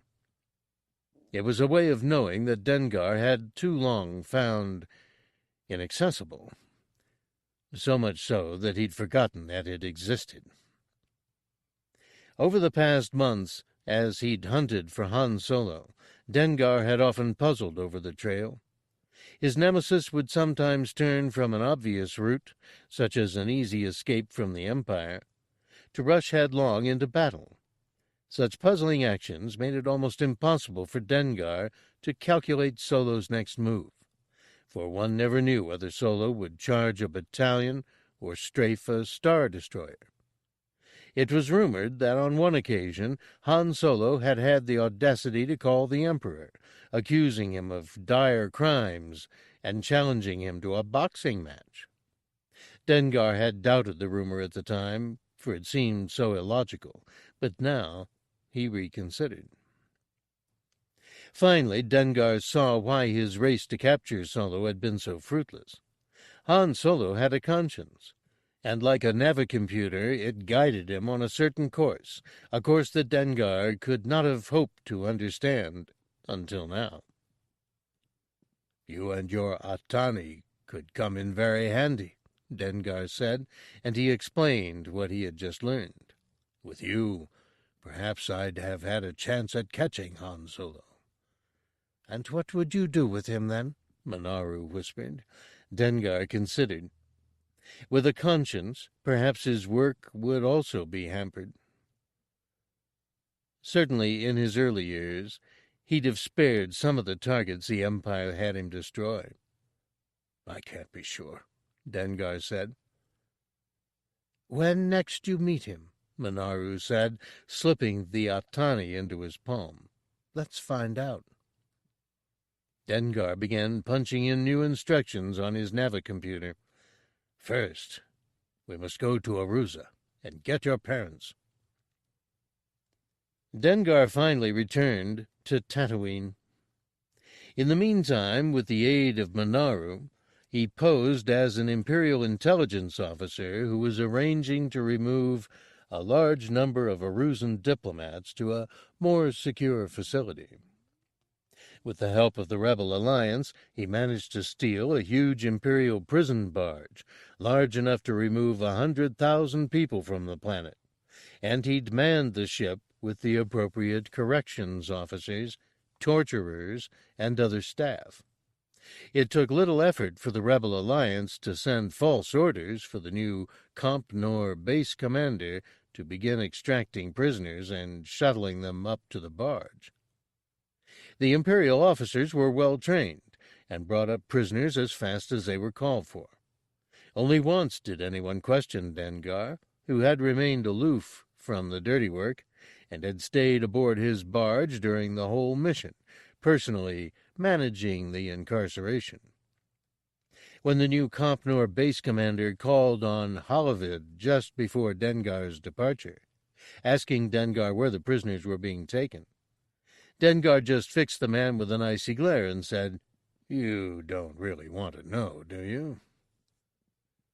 There were rampant rumors of soft politicians, technological geniuses, and pacifist industrialists who had disappeared from across the galaxy. It was said that prudent men didn't delve into such matters. The Compnor base commander fumbled for a quick apology. Dengar flipped off the holovid with feigned disdain. When Dengar's ship reached Tatooine, it landed in a dusty port called Mos Eisley, a city at the edge of a desert where twin suns burned vehemently. They landed at midday, when the city was perhaps its quietest, and Dengar led Manaroo to a small cantina where moisture farmers and criminals seemed to have gathered in equal numbers. Dengar went to speak privately with some old acquaintances, and in a matter of minutes he confirmed that Han Solo was still alive, kept prisoner at Jabba's palace. He left Manaroo with a few credit chips and said, "I'll be back when I'm back." Then he took a rented swoop to Jabba's palace. That night Manaroo returned to the cantina while he was busy, and made a few credits dancing. Dengar had exhausted his wealth over the past few weeks, and Manaroo hoped at the very least to pay her own way. After her first dance, she went to a private booth to catch her breath. An alien came up to the booth and stood looking at her. The creature had dark brown fur, an enormously broad mouth that was wider than her shoulders, short legs and long arms with claws that scraped the floor.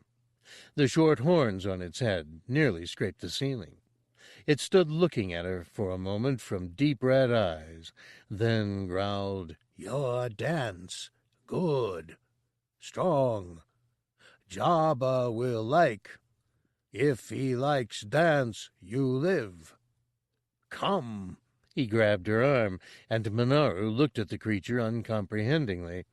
"I won't dance for Jabba," she said. The creature glanced furtively both ways, then pulled at a flap of skin beneath its throat and lurched at her. For one moment she screamed as the beast grabbed her. Then she found herself sliding down into the creature's belly pouch. There was little to breathe in there, and the air smelled of hair and putrid flesh. She struggled and kicked, but the creature's hide was very thick. If anyone noticed the odd-shaped bulge kicking at the creature's stomach, they must have assumed the worst and did not want to become involved. Manaroo held her breath for a long time as the creature casually sauntered out of the cantina. Too soon the pouch began to feel hot, and the air failed her. With burning lungs, she kicked and pummeled at the beast, but could not break free. Dengar entered the hut's palace at night, when the inhabitants were most active, and knelt on one knee. Jabba was surrounded by his lackeys, nearly all of whom were required to sleep in his chamber, for the Hutt feared assassination, and knew that the best way to thwart it was to keep all of the would-be assassins within sight. Dengar looked up, saw Boba Fett in the shadows off to Jabba's right, nodded at the man. "Why do you come before me?" Jabba grumbled in Huttese. "You did not bring me Han Solo. You can expect no reward." "I have heard that you have Han Solo captive," Dengar said. "I came to see if it was true." "Ho, ho, ho!" Jabba laughed. "Behold for yourself." A light switched on behind Dengar, and he turned. On the wall, in what Dengar had believed to be a decorative frieze, he could see the face and features of Han Solo frozen in gray carbonite. Dengar laughed, walked over to Solo, and grasped each side of the frame that held his frozen body. "Gotcha," Dengar said. "At last." "Oh, ho!" Jabba laughed from deep in his belly, and his menagerie of murderers laughed with him. "You mean I have him?" Dengar turned to look over his shoulder. "No," Dengar said, staring into the Hutt's eyes. "You only think you have him." The Hutt frowned at this. "You cannot keep him in this." Dengar waved at the carbonite containment device. "Surely he will escape." "Ho, ho, oh, hoo!" Jabba roared. "You think he can escape from there? You amuse me, assassin." Dengar turned to Jabba, folded his hands before him. "Hear me, O great Jabba," Dengar warned.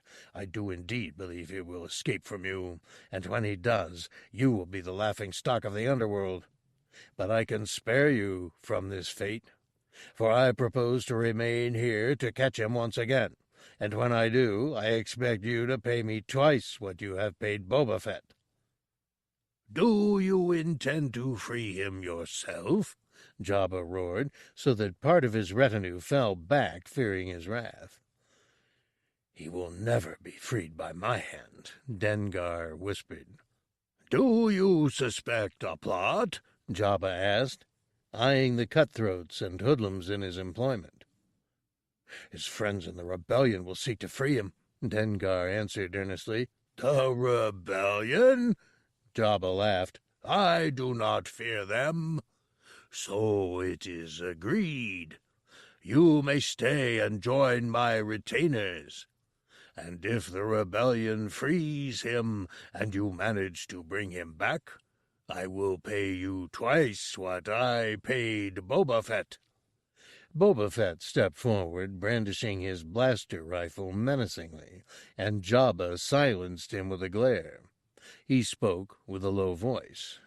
"But if the rebellion fails in its attempt to free Han Solo, then you will work for me for 1 year, scrubbing the royal toilets in company with the cleaning droids."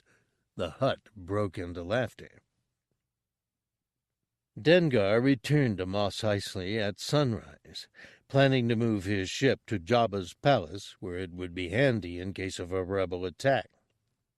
But he was confused when he entered the ship and found Manaroo gone. He made a perfunctory search, found that she'd never returned from the cantina. At the cantina, the bartender said that she'd danced for a few credits, then disappeared. Dengar considered the news, then remembered the Atani that Manaroo had given him. He went back to the ship, inserted the device into his cranial jack, then closed his eyes, trying to see what she saw, hear what she heard. But the Atani gave off only a whisper of static. Dengar left the device in, flew a quick grid low over the city, but never received her signal. So he headed back to Jabba's palace, landed the punishing one in Jabba's secure hangars. All through the trip back to the palace, he thought about Manaroo and wondered what had become of her. He found that he had become accustomed to her presence, even imagined that he felt comforted by it. Once, just a few nights before, she had demanded to know what other emotion the Empire had left him with, besides his rage and his hope, and he had refused to tell her. Loneliness. His loneliness served no purpose in the Empire's designs, at least not that he could fathom. Dengar was not even certain that they had left him with that ability on purpose. Perhaps when they'd cut away the rest of his hypothalamus, they'd not even been aware of what they'd left him with. But over the years, Dengar felt that it was not the rage or hope that had come to define him, but his loneliness, his knowledge that nowhere in the galaxy would he find someone who would love him or approve of him. It wasn't until he was on his way back to Jabba's throne room that Dengar suddenly felt a staggering wave of fear. He closed his eyes, listening with other ears. "You got to dance your best for Jabba," a fat woman was saying. "He gets his entertainment one way or another. If he don't like how you dance, he'll take great pleasure in watching you die." Dengar watched the fat woman through Manaroo's eyes, saw 3 other dancers from various worlds all lounging about on dark benches. They were in a damp-smelling cell with thick steel bars. The air felt fetid, and one of Jabba's guards was pacing outside the window to the door, occasionally poking his snout through the bars to leer at the dancers. "What if he likes how I dance?" Manaroo asked. "Then he'll keep you longer, maybe even set you free." "Don't try to give her hope," another woman said from a far bench. "That only happened once." The fat dancer turned. "But it happened." "Look, girl," the other dancer said from the far end of the room. "You either dance good or you die." "But I already danced for Jabba," Manaroo said, "when the slaver brought me in." "So you passed the audition," the fat woman said. "That's something." Dengar took off the Atani, placed it in the bottom of his holster beneath his blaster. Jabba was a demanding creature. Once he'd paid money for anything, whether it be a slave or a drug shipment. He deeply resented losing that thing, and the Hutt took great pleasure in tormenting others. While Dengar could not sense a difference between good and evil, the Hutt took pleasure in evil. Dengar knew that he wouldn't get Manaroo back without a fight. He squinted and considered the Hutt, tried to picture Jabba with dark brown hair and a lanky frame. But even with the greatest stretch of imagination, he couldn't find much in the way of similarities between Jabba the Hutt and Han Solo. "Ah, well," Dengar groaned. "I'll just have to kill him anyway." Fortunately, Dengar soon found that many of Jabba's henchmen had reason to plot against their master. Within 3 days, Dengar was able to provide one of Jabba's henchmen, the Quarantesic, with a bomb. Dengar made it from weapons stored in his ship, and he made it big enough to blow Jabba's bloated corpse into orbit. Delivering the bomb was simple, since he only had to hand it over to one of Jabba's most trusted servants, the head of the motor pool, Barada. Unfortunately for Dengar, Jabba learned about the plot before the bomb was ever completed. Upon the rather prescient advice of Bib Fortuna, who assured Jabba that Dengar was making a bomb, Jabba assigned Boba Fett to watch Dengar. Boba Fett was easily up to the task. A microtransmitter dropped into one of Dengar's holsters performed the trick. When Dengar delivered the bomb to Barada, their words gave proof of the conspiracy. When Boba Fett informed the Hutt that he had uncovered the plot, Boba Fett asked, "Do you want me to remove the bomb?" The Hutt laughed, a deep and throaty laugh that shook his great belly. "You would deprive me of my amusement? No, I will have the bomb dismantled, and I will make certain that Tessic is with me when it is set to explode. I will enjoy watching him squirm. As for Barada, I will make him wait for a few weeks for his punishment." "What of Dengar?" Boba Fett asked. "You can't toy with him. He's too dangerous." Jabba squinted his huge dark eyes and looked narrowly at Boba Fett. "I will leave it to you to punish him, but do not give him an easy death." Jabba brightened and his eyes opened wide. "It has been a long time since I let one of my enemies feel the bite of the teeth of Tatooine." Boba Fett nodded curtly. As you will, my lord. That day was busy for Dengar. The surgeons who had operated on him so long ago had cut away his ability to feel fear. But at certain odd times he found that he moved with a new bit of energy, found his heart beating irregularly. It was, he knew, just a ghost of what others felt when they feared, but he found it invigorating. The bomb on Jabba's skiff was set to go off early the next day, so Dengar had become concerned that night when plans suddenly changed. Dengar had been resting in his quarters when Luke Skywalker suddenly appeared at Jabba's palace and attempted to rescue Han Solo. Jabba foiled the young Jedi's attempt and threw Skywalker into a pit with Jabba's pet monster, the Rancor. Skywalker surprised everyone by killing the beast. The sound of the Rancor's death cry rattled the palace, waking Dengar, who hurried to Jabba's throne room and reached the top of a small staircase in time to hear the sentence pronounced upon Han Solo and his friends. They were to die in the great pit of Carkoon. The palace became a madhouse. Jabba's henchmen ran about arming themselves, preparing vehicles. 2 Gamorrean guards scrambled up the stairs past Dengar, and one grumbled, "Why, we need hurry." The other guard backhanded him, sent him staggering against a wall. "Idiot!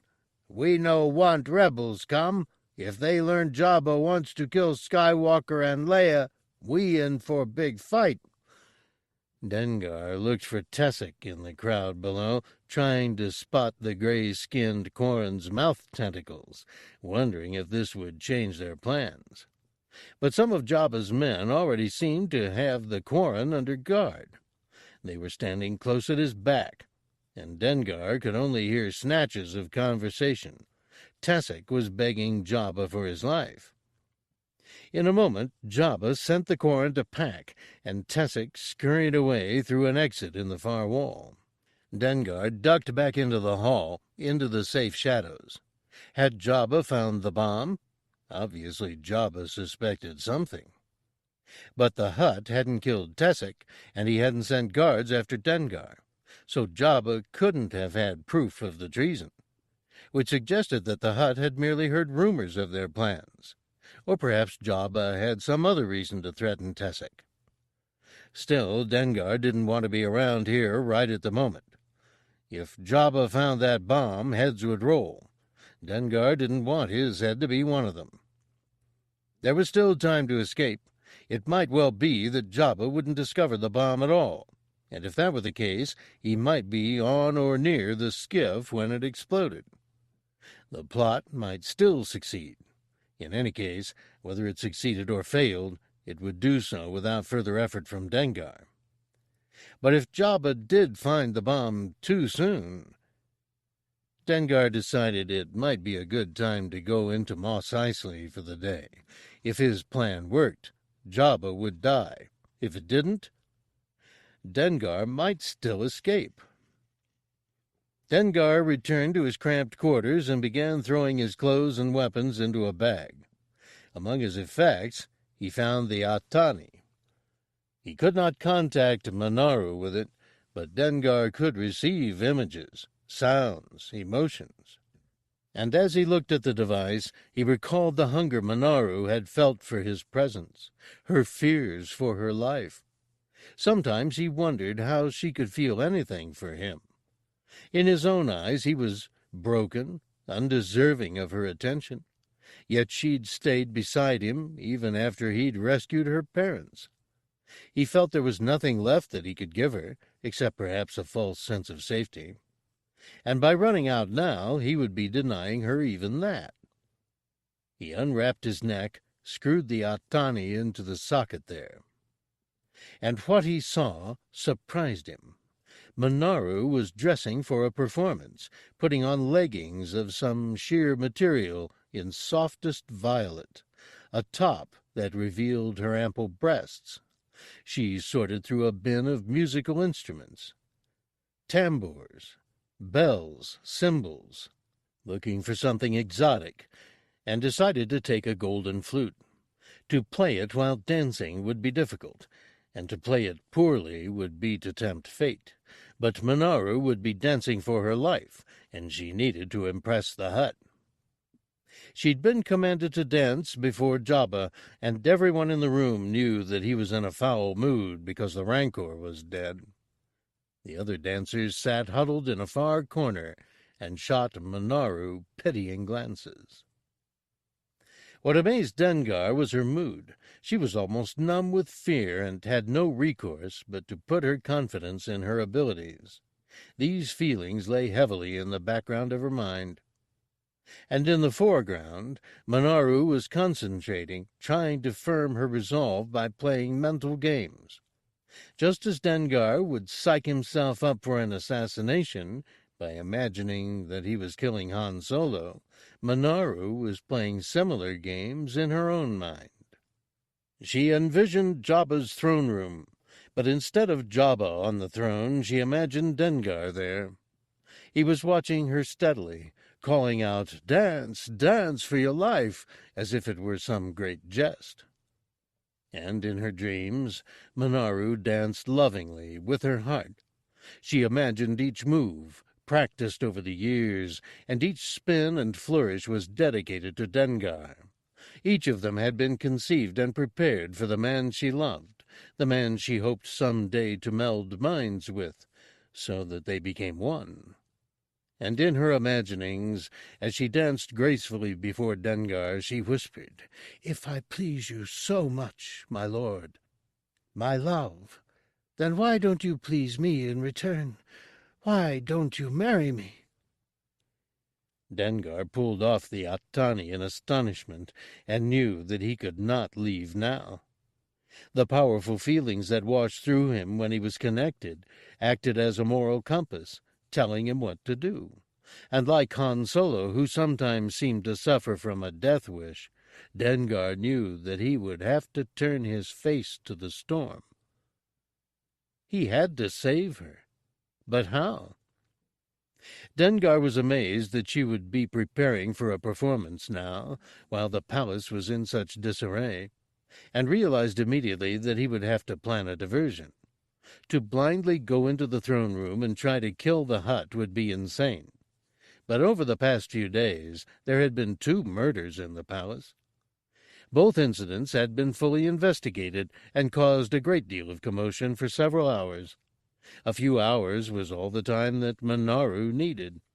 A random assassination seemed in order.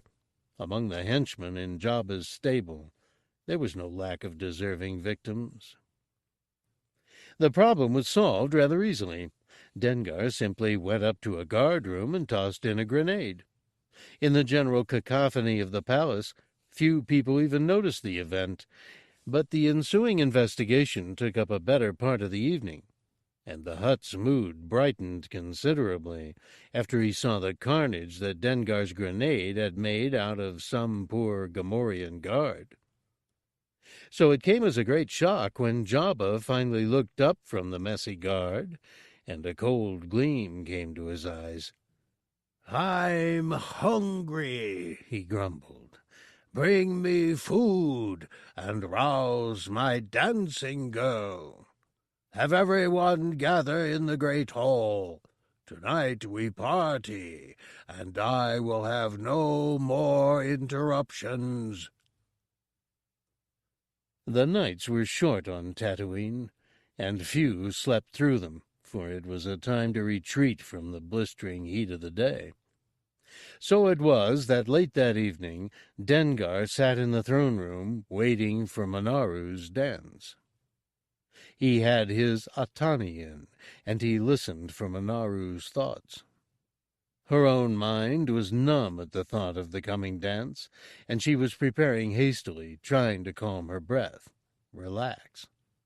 In the great hall the musicians had begun to gather, and servants brought heaping platters of food. The Hutt grabbed a few squirming things from one huge box and shoved them in his mouth, then bellowed for his dancing girl. It was then that Dengar saw his mistake. The hut was feeling bloodthirsty tonight, and the sight of the dead Gamorrean guard, rather than distracting him, had only enticed him further. Han Solo and the others would die, but Jabba was not a patient creature. He would not wait for blood. So he called for Manaroo. Dengar loosened his heavy blaster in its holster, wondered what to do. Killing Jabba would be hard. Huts had notoriously thick hides, and it could take several shots from his blaster. Dengar wasn't sure he'd get those shots. The room was crowded with hundreds of Jabba's henchmen and servants, all gathered for one last mad feast, for many worried that at dawn they would be battling the Rebel Alliance. So the musicians played with a manic edge to their tune, and the henchmen feasted as if this brief meal would be their last. As Dengar waited for Manaroo to make her appearance, Boba Fett approached his table, swaggering, carrying a long green jug of Twi'lek liquor. "Join me for a drink?" Boba Fett asked. Boba Fett was normally a very self-contained individual. He never sought out another person's company. And at first Dengar was confused by the request, but nearly all the other tables were full, and so the request did not seem out of line. "Sure, have a seat," Dengar said, kicking a chair back from the table. Boba Fett sat, put his jug down, motioned for a serving boy to bring some glasses. "I've been watching you," Boba Fett said, the microphones in his helmet making his voice sound unnaturally loud and gravelly as he spoke to be heard above the noise of celebration. "You're not like the others here."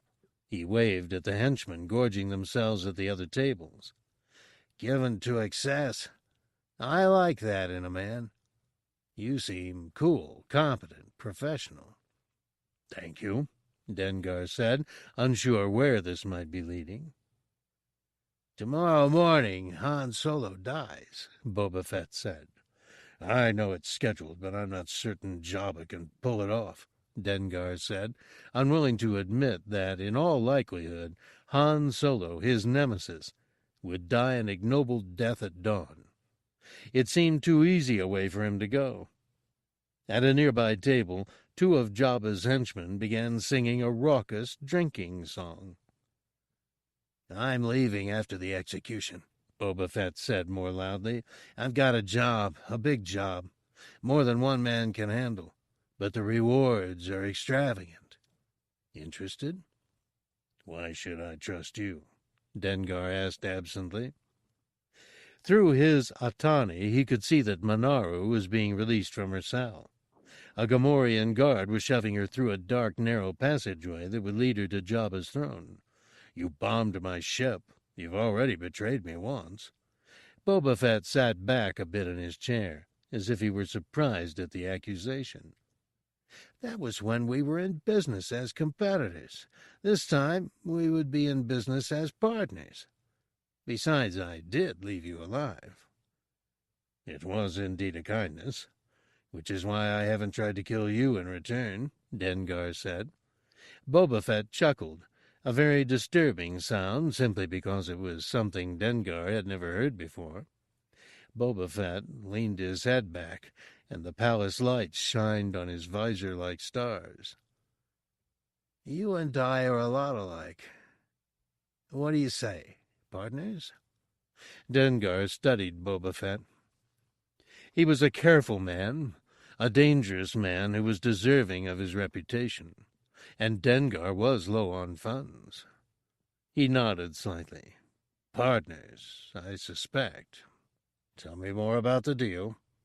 Dengar leaned forward as if interested in speaking with Boba Fett, but he was really watching down toward the lighted area before Jabba's throne.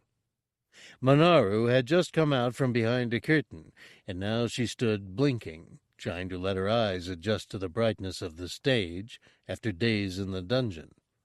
Her heart hammered with fear as the musicians began to strike another tune, and she went to their leader, begged him to wait a moment. "Agreed," Boba Fett said. "Let's wet our tongues as we discuss our plans. I've a vintage here that I think will surprise you. It should have warmed enough by now." He opened the green container and poured the liquor into 2 glasses. For a moment Dengar dared hope that he would finally get to see what lay hidden behind Boba Fett's visor, but the warrior simply pulled a long feeding straw out from beneath the visor and stuck it into the glass, then began sipping. At the sight of that, Dengar began to wonder if all the rumors about Boba Fett's paranoia might not be true. If so, then in the past his sickness had served him well. People paid Boba Fett to be paranoid. Working with him would be interesting. Only when Dengar saw that Boba Fett had safely drunk the liquor did he also take a drink. It was a dry drink with a piquant bouquet and a slightly sweet nose. Dengar found it quite appealing. Down by the throne, the musician struck up a dancing tune. Dengar found that his hands were shaking as he shared Manaroo's fear, and he knew he needed to steady his nerves in case he had to open fire on Jabba. He swallowed half a glass. "Watch out there," Boba Fett said. "Not so fast. This is more potent than you imagine." Dengar nodded absently. Down on the dance floor, Manaroo swirled across the room, playing a golden flute as she leapt, and Jabba leaned forward and studied her hungrily, as if she were one of the squirming insects on his food tray. The Hutt opened his mouth just barely and licked his lips with his horrible tongue. Dengar leaned closer, his heart pounding. On the dance floor, Manaroo was swirling, playing her pipe in deliberate frenzy, and Dengar felt the room begin to spin around him. He put both hands on the table to keep from toppling forward, and found that his eyelids felt enormously heavy. He strained to keep his eyes open, and each time they closed, he saw the room as Manaroo did, spinning around, the leering faces studying her. "Are you all right?" Boba Fett asked, his voice sounding distant and tinny. "Got to get Manaroo out," Dengar muttered, and he tried to stand. His legs felt as if they were tied to the chair, and he wondered how he could feel so weak. "Liquor? Poison?" He reached for his blaster. His eyelids closed by themselves, and he saw the room spinning, heard the pipe shrilling unnaturally as Manaroo played. When he opened his eyes, Boba Fett was there at his side, holding Dengar upright, helping him pull the blaster from his holster. Dengar's hands felt too heavy, too big and uncoordinated for such a delicate task, and he was grateful for Boba Fett's help getting the blaster free from its holster. "Not poison," Boba Fett said, and Dengar had to concentrate to hear him above the noise of the great hall, the shrilling of the pipe. "Just drugged on the rim of your glass. Jabba has something special in mind for you. You are to feel the teeth of Tatooine." Dengar lurched up, knocking his own table over. Around the throne room the music stopped, and everyone turned to watch him. Jabba himself laughed merrily, his eyes gleaming as Dengar struggled forward, hoping to strike one blow at the monster. Someone stuck a foot out to trip Dengar, and he landed on the floor, rolled to his back. There was a shout and applause, and one of Jabba's henchmen raised a glass in salute to Dengar, and people cheered. The annoying little rodent-like salacious Crumb had climbed up on the lip of the overturned table and was laughing uproariously at Dengar. "Payback!" Manaroo shouted from the dance floor. Dengar was sure that he heard her cry so loud only because he wore the Atani. He saw through her eyes as she tried to rush to him through the crowd, but one of Jabba's Gamorrean guards grabbed her arms and shoved her back down to the dance floor with a growl. Manaroo's heart hammered in panic.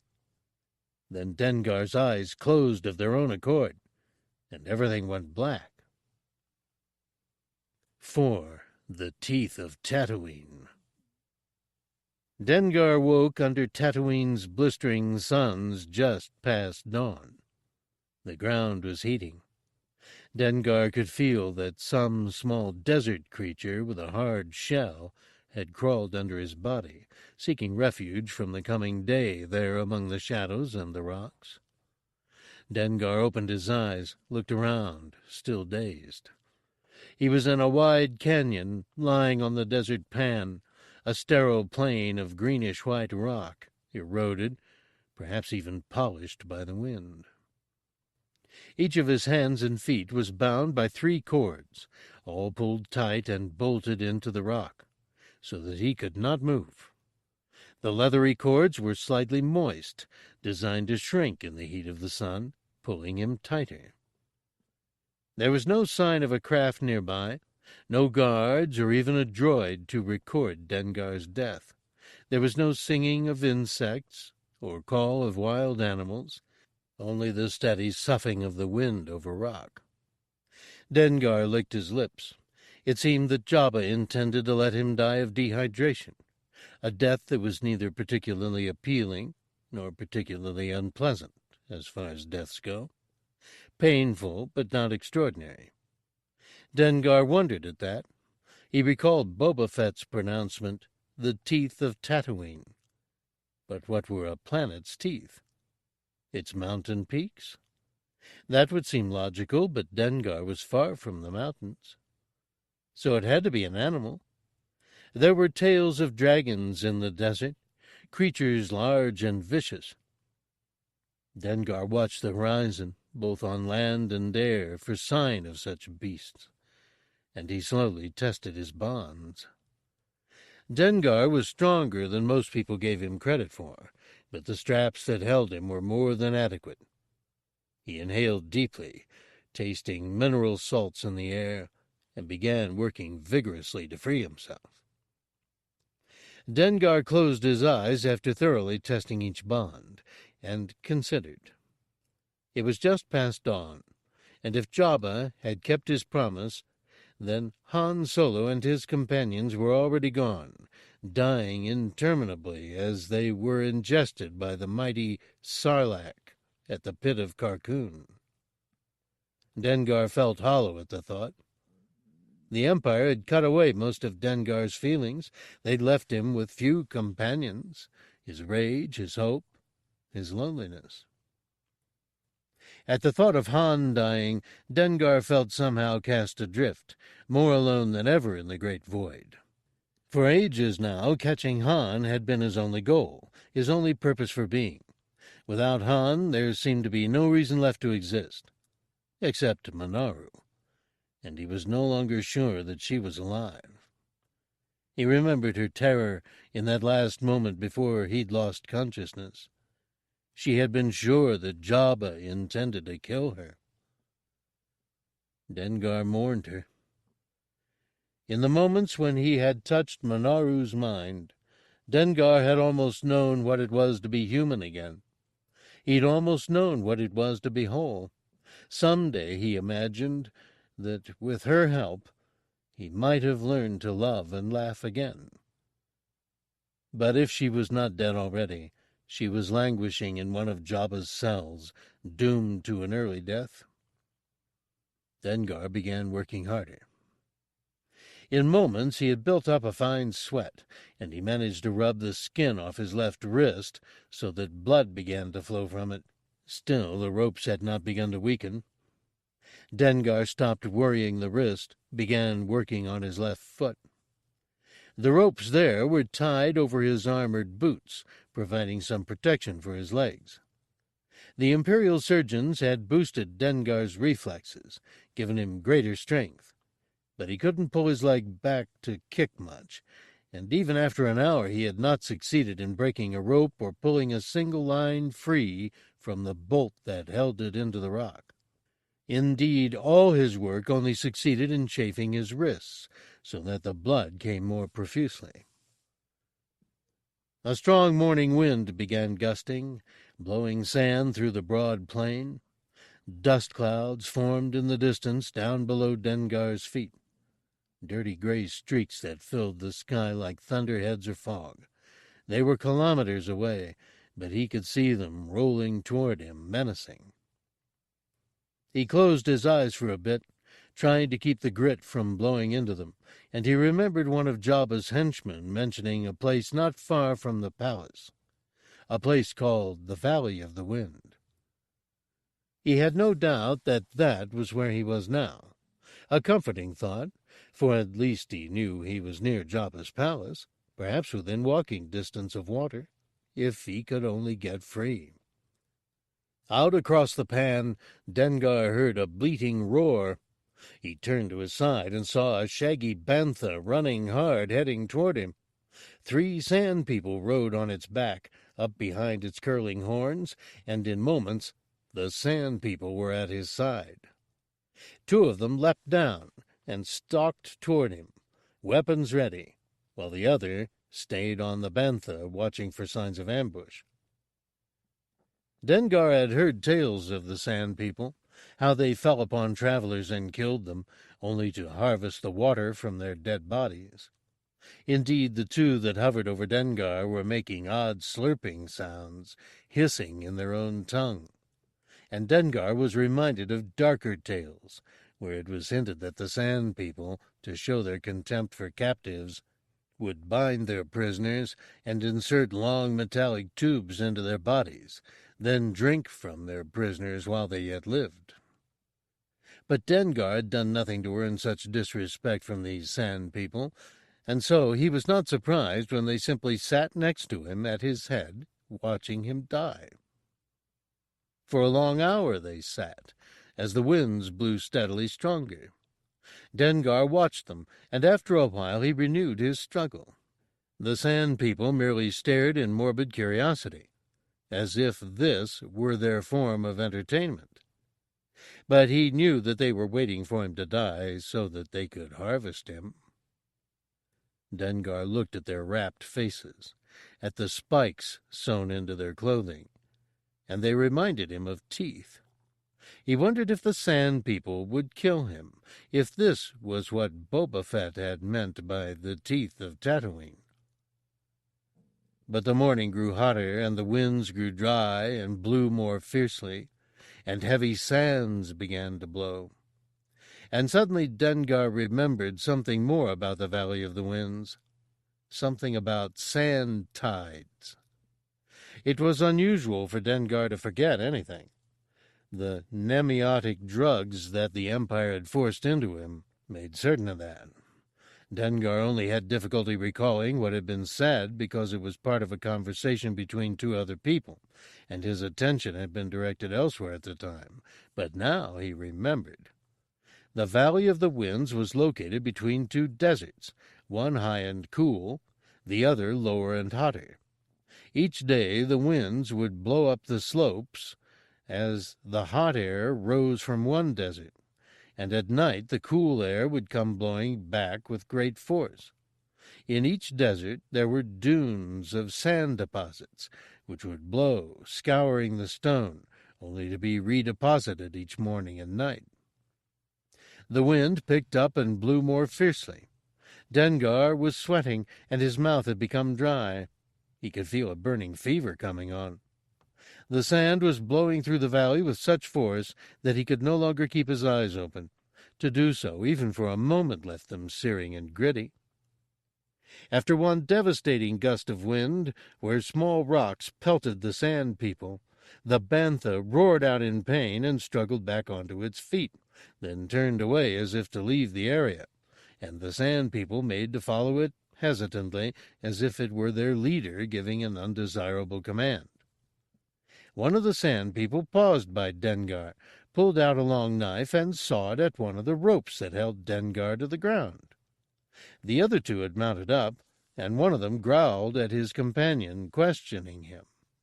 The creature who was sawing the ropes stood and began hissing some reply, making stabbing motions at Dengar as if to say, "Why should we wait for him to die? Let's kill him now and be done with it."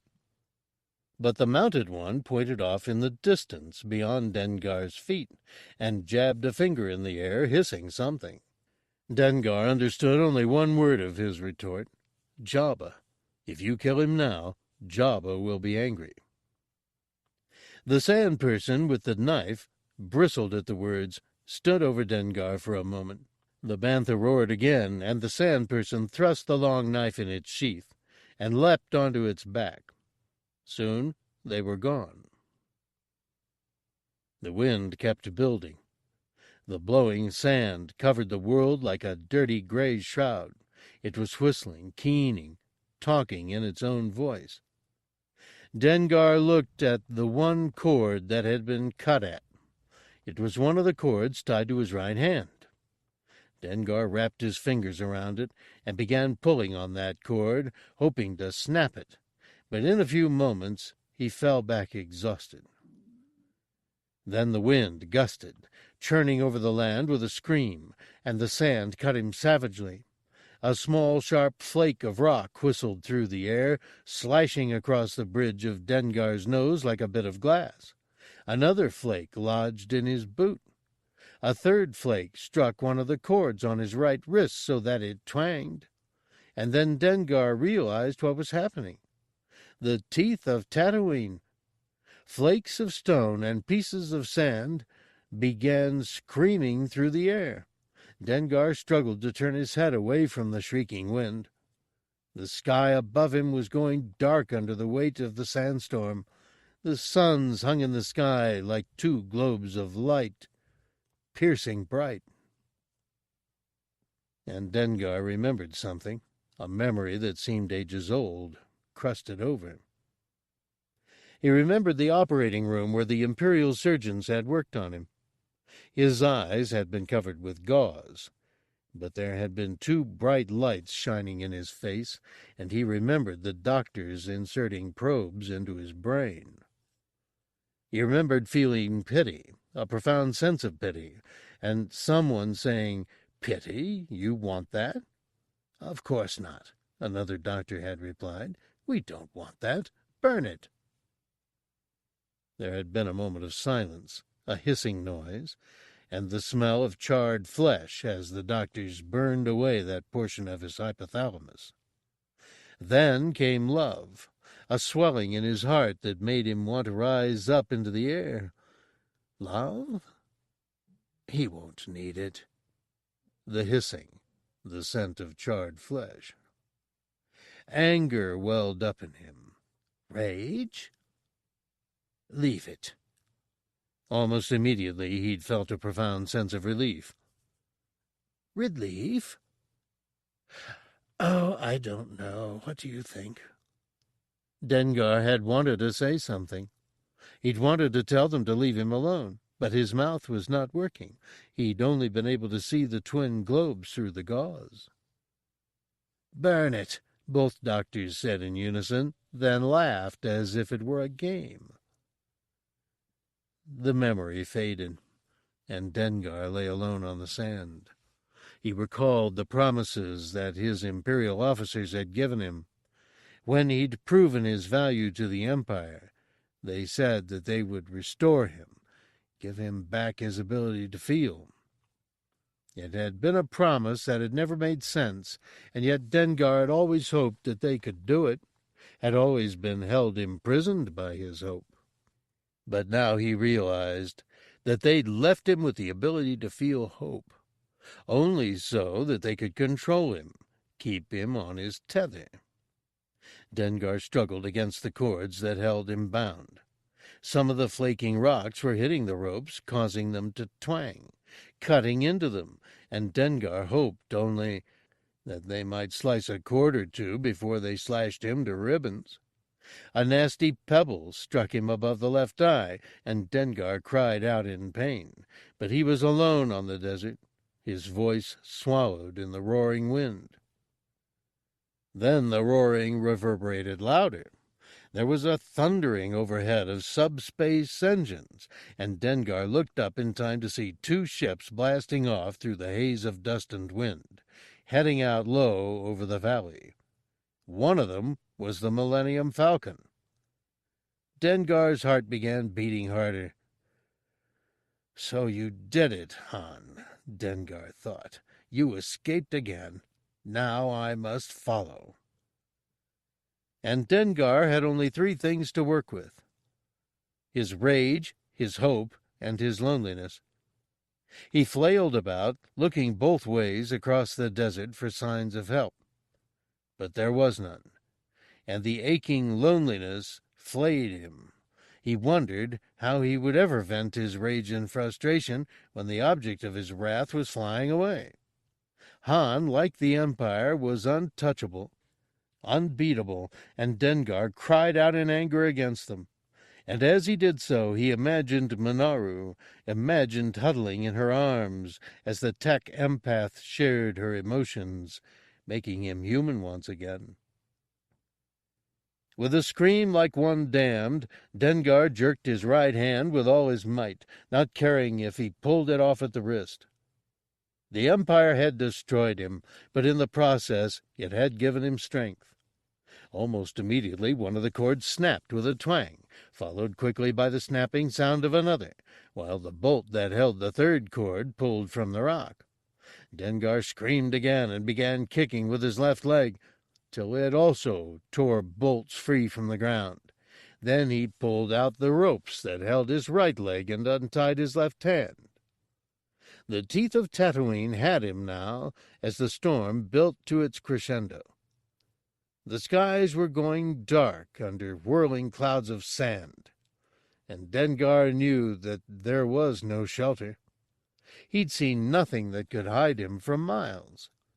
Still, Jabba's men had tied Dengar to the ground while Dengar wore his battle armor. Dengar's legs and chest had ample protection, but at the moment it was his head and hands that were being chewed away. Dengar turned his back to the wind and began stumbling in the general direction of Jabba's palace. Boba Fett had betrayed him twice, but he had left Dengar wearing his armor, and Dengar vowed silently that Boba Fett would pay for that mistake with his life. For long he walked, head hunched, hands curled up protectively against his chest. He was stumbling blindly, unable to see, suffering from fevered dreams. The dry wind was having its way with him, and still, after 2 hours, he had not begun to find his way off the pan, nor had he found so much as a single boulder in this sand-blasted desert that he could hide behind. At last, when he could walk no farther, and his rage and hope languished under the weight of fatigue, Dengar curled in a ball and lay down to die. It seemed he waited for an eternity, and he lay exhausted, empty, knowing that he could not make it out of the desert himself. Even if he'd broken his bonds immediately after wakening, he might not have made it out of this desert himself. And then it came to him, distantly at first. His eyes were closed, but he saw light. He felt as if he were flying, almost as if he were bouncing over the ground in a speeder, and something propelled him forward, dimly recalled memories. He felt an overwhelming sense of love and hope, tinged with a sense of urgency. "I am dying," he thought. "My life force is flying. But where am I going?" He watched for a moment, and the lights and feelings became more clear. He felt younger and stronger and more passionate than he had in years, and he stopped and called out in hope, "Payback!" Then Dengar realized the truth. This was not a vision of dying. This was Manaroo. Dengar was still wearing his atani, and Manaroo was somewhere nearby in a speeder searching for him. Dengar shouted, stood in the clouds of dust. He looked about and could not see her, and she could not hear him. He felt her frustration as she powered up the speeder, prepared to move on. Dengar shouted again and again, and stood with his eyes closed and his hands raised to the sky, and suddenly she turned. Through Manaroo's eyes he could see himself vaguely through the haze. A dim mass in the dark swirling sands, something that might be human, or might only be an illusion, or might only be a stone. Manaroo turned the speeder, and the image was lost for a moment in a driving gust of sand, but she plunged ahead until she saw Dengar standing with his fists raised to the sky, his face cut with 100 cuts, eyes squinted closed. Manaroo leapt from the speeder. Dengar opened his eyes. She wore a helmet and thick protective clothes, and Dengar would never have recognized her on the streets. But they stood for a long time holding one another as Manaroo cried, and he felt her burning love for him and her sense of relief, two people sharing one heart. How did you escape?" Dengar managed to ask. "I thought they would kill you last night." "I danced for you," she whispered. "I danced my best, and they let me live for another day." "Jabba and his men are dead," Manaroo said. "The palace is in chaos. Looting, celebrations. A guard set us free." "Oh," Dengar said dumbly. "Will you marry me?" Manaroo asked. "Yes, of course," Dengar muttered, and he wanted to ask if she would save him. But instead he collapsed from fatigue.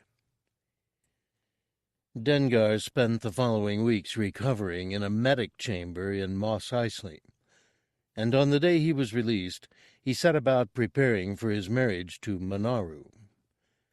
Among her people, making the formal covenants of marriage was considered a small thing, something two people might do in private.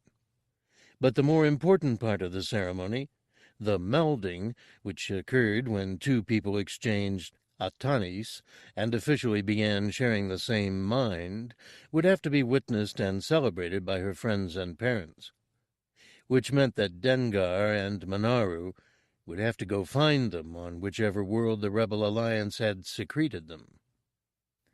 During those weeks of recovery, Dengar wore the atani that Manaroo had given him, and for the first time in decades he felt free of the creature he had become, free of the creature that the Empire had made him, until he found that he wanted to be that creature no more. The cage of anger and hope and loneliness that they had made for him was smashed. The two of them were broke, but not broken, and with looming medical bills, Dengar had to find some way to make money. Dengar considered going back to loot Jabba's palace, but dark rumors were circulating in Mos Eisley. Several people had gone to loot the palace already, and they found the palace doors bolted from inside. Strange spider-like creatures were seen on the walls. Only 2 or 3 palace residents had escaped alive after Jabba's demise, and most of those got off Tatooine quickly. So it wasn't until a few days after Dengar got out of the medic chambers that he realized that, apparently, no one knew that Jabba had died at the Great Pit of Carkoon. Dengar decided he might be able to make a few credits in the desert, salvaging any weapons lost during Jabba's final battle, scavenging the bodies of Jabba's henchmen. So it was that he took Manaroo and flew the Punishing One out over the desert, until he found the wreckage of Jabba's ships unmolested. The bodies of Jabba's henchmen littered the ground, their corpses desiccated, almost mummified by the heat among scattered debris, a few broken weapons, the odd credit chip, parts to droids.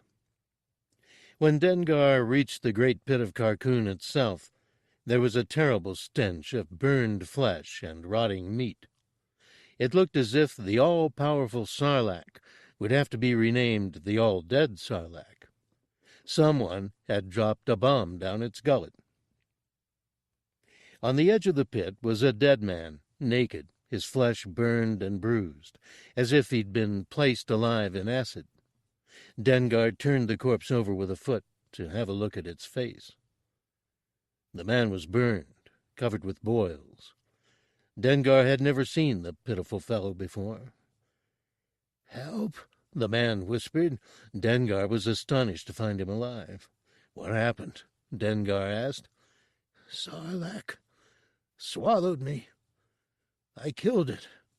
Blew it up," the man said. Dengar wondered. It was said that the mighty Sarlacc took 1,000 years to digest someone. Dengar had supposed that it was only exaggeration, but obviously this man could not have been lying here for more than a day or two, which meant that he'd been in Sarlacc's belly for some weeks. Manaroo had been only a dozen meters away, and she rushed over to them. "Oh, here," she said. "Help me get him inside." Together they carried the wounded man aboard the Punishing One, laid him on a bed, and Dengar got him some water, while Manaroo began spraying his wounds with antibiotics. When the fellow could speak again, he grasped Dengar's wrist and whispered, "Thank you. Thank you, my friend," over and over. "It was nothing," Dengar replied. "Nothing? You still want to be partners, Dengar?" the man said. He reached out his hand to shake. Dengar gaped at the man's tortured and burned face and realized that this was Boba Fett. Boba Fett without his armor and weapons. Boba Fett helpless in Dengar's bed. Boba Fett who had stolen Han Solo from him, who had bombed Dengar's ship, who had drugged Dengar and left him to die in the desert, the man who had betrayed him twice. There was a rushing in Dengar's ears, and the world seemed to turn sideways. There was a muddy smear on the man's head, and Dengar imagined what Boba Fett might have looked like without his hair burned off. If he had brown hair, like Han Solo's. "Call me Payback," Dengar muttered. Terror filled Boba Fett's eyes as he suddenly saw the danger. I was just following orders," Boba Fett said, but in Dengar's mind it was Han Solo that Dengar heard. "I'm sorry." "Hey, buddy, it was a fair race," Han was saying, that cocky grin on his face. "It could just as easily have been the other way around. I'm the one who could have got burned. Sorry." "But I'm the one who got burned," Dengar shouted, grabbing Han by the throat. There was a brief struggle, and Dengar felt a wave of dizziness. He was choking Boba Fett, and the man was looking up at him, pleading. "Sorry. I'm sorry," he growled, and Manaroo was suddenly at Dengar's back, pulling on him. She was fumbling with something, twisting something metallic against his cranial jack. Her Atani shot through Dengar, washing him with her waves of concern, her worry not just for Dengar, but for Boba Fett, too. She shouted, "What's going on here?" She pulled them apart, and Dengar yelled, "He tried to kill me." And suddenly he saw that during the struggle, Boba Fett had managed to pull Dengar's blaster from his holster. He'd been holding the barrel to Dengar's ribs and could have blown Dengar's lunch against the far wall. But he hadn't pulled the trigger. Dengar began to calm. Manaroo's own emotions suffused him. Her worry, her love. She looked at Boba Fett and didn't see a monster. Instead, she saw a man flayed and tortured, much as Dengar had been a few days ago.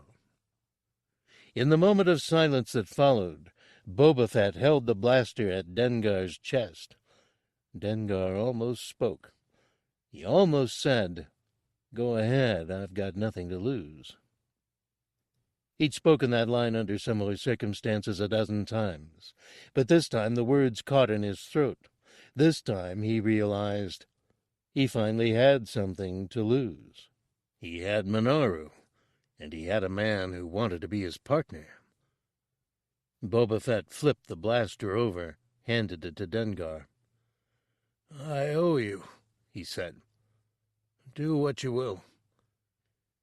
Dengar holstered the blaster and stood looking down at Boba Fett. "I'm getting married in a couple of weeks, and I'll need a best man. You available?" Boba Fett nodded, and they shook on it.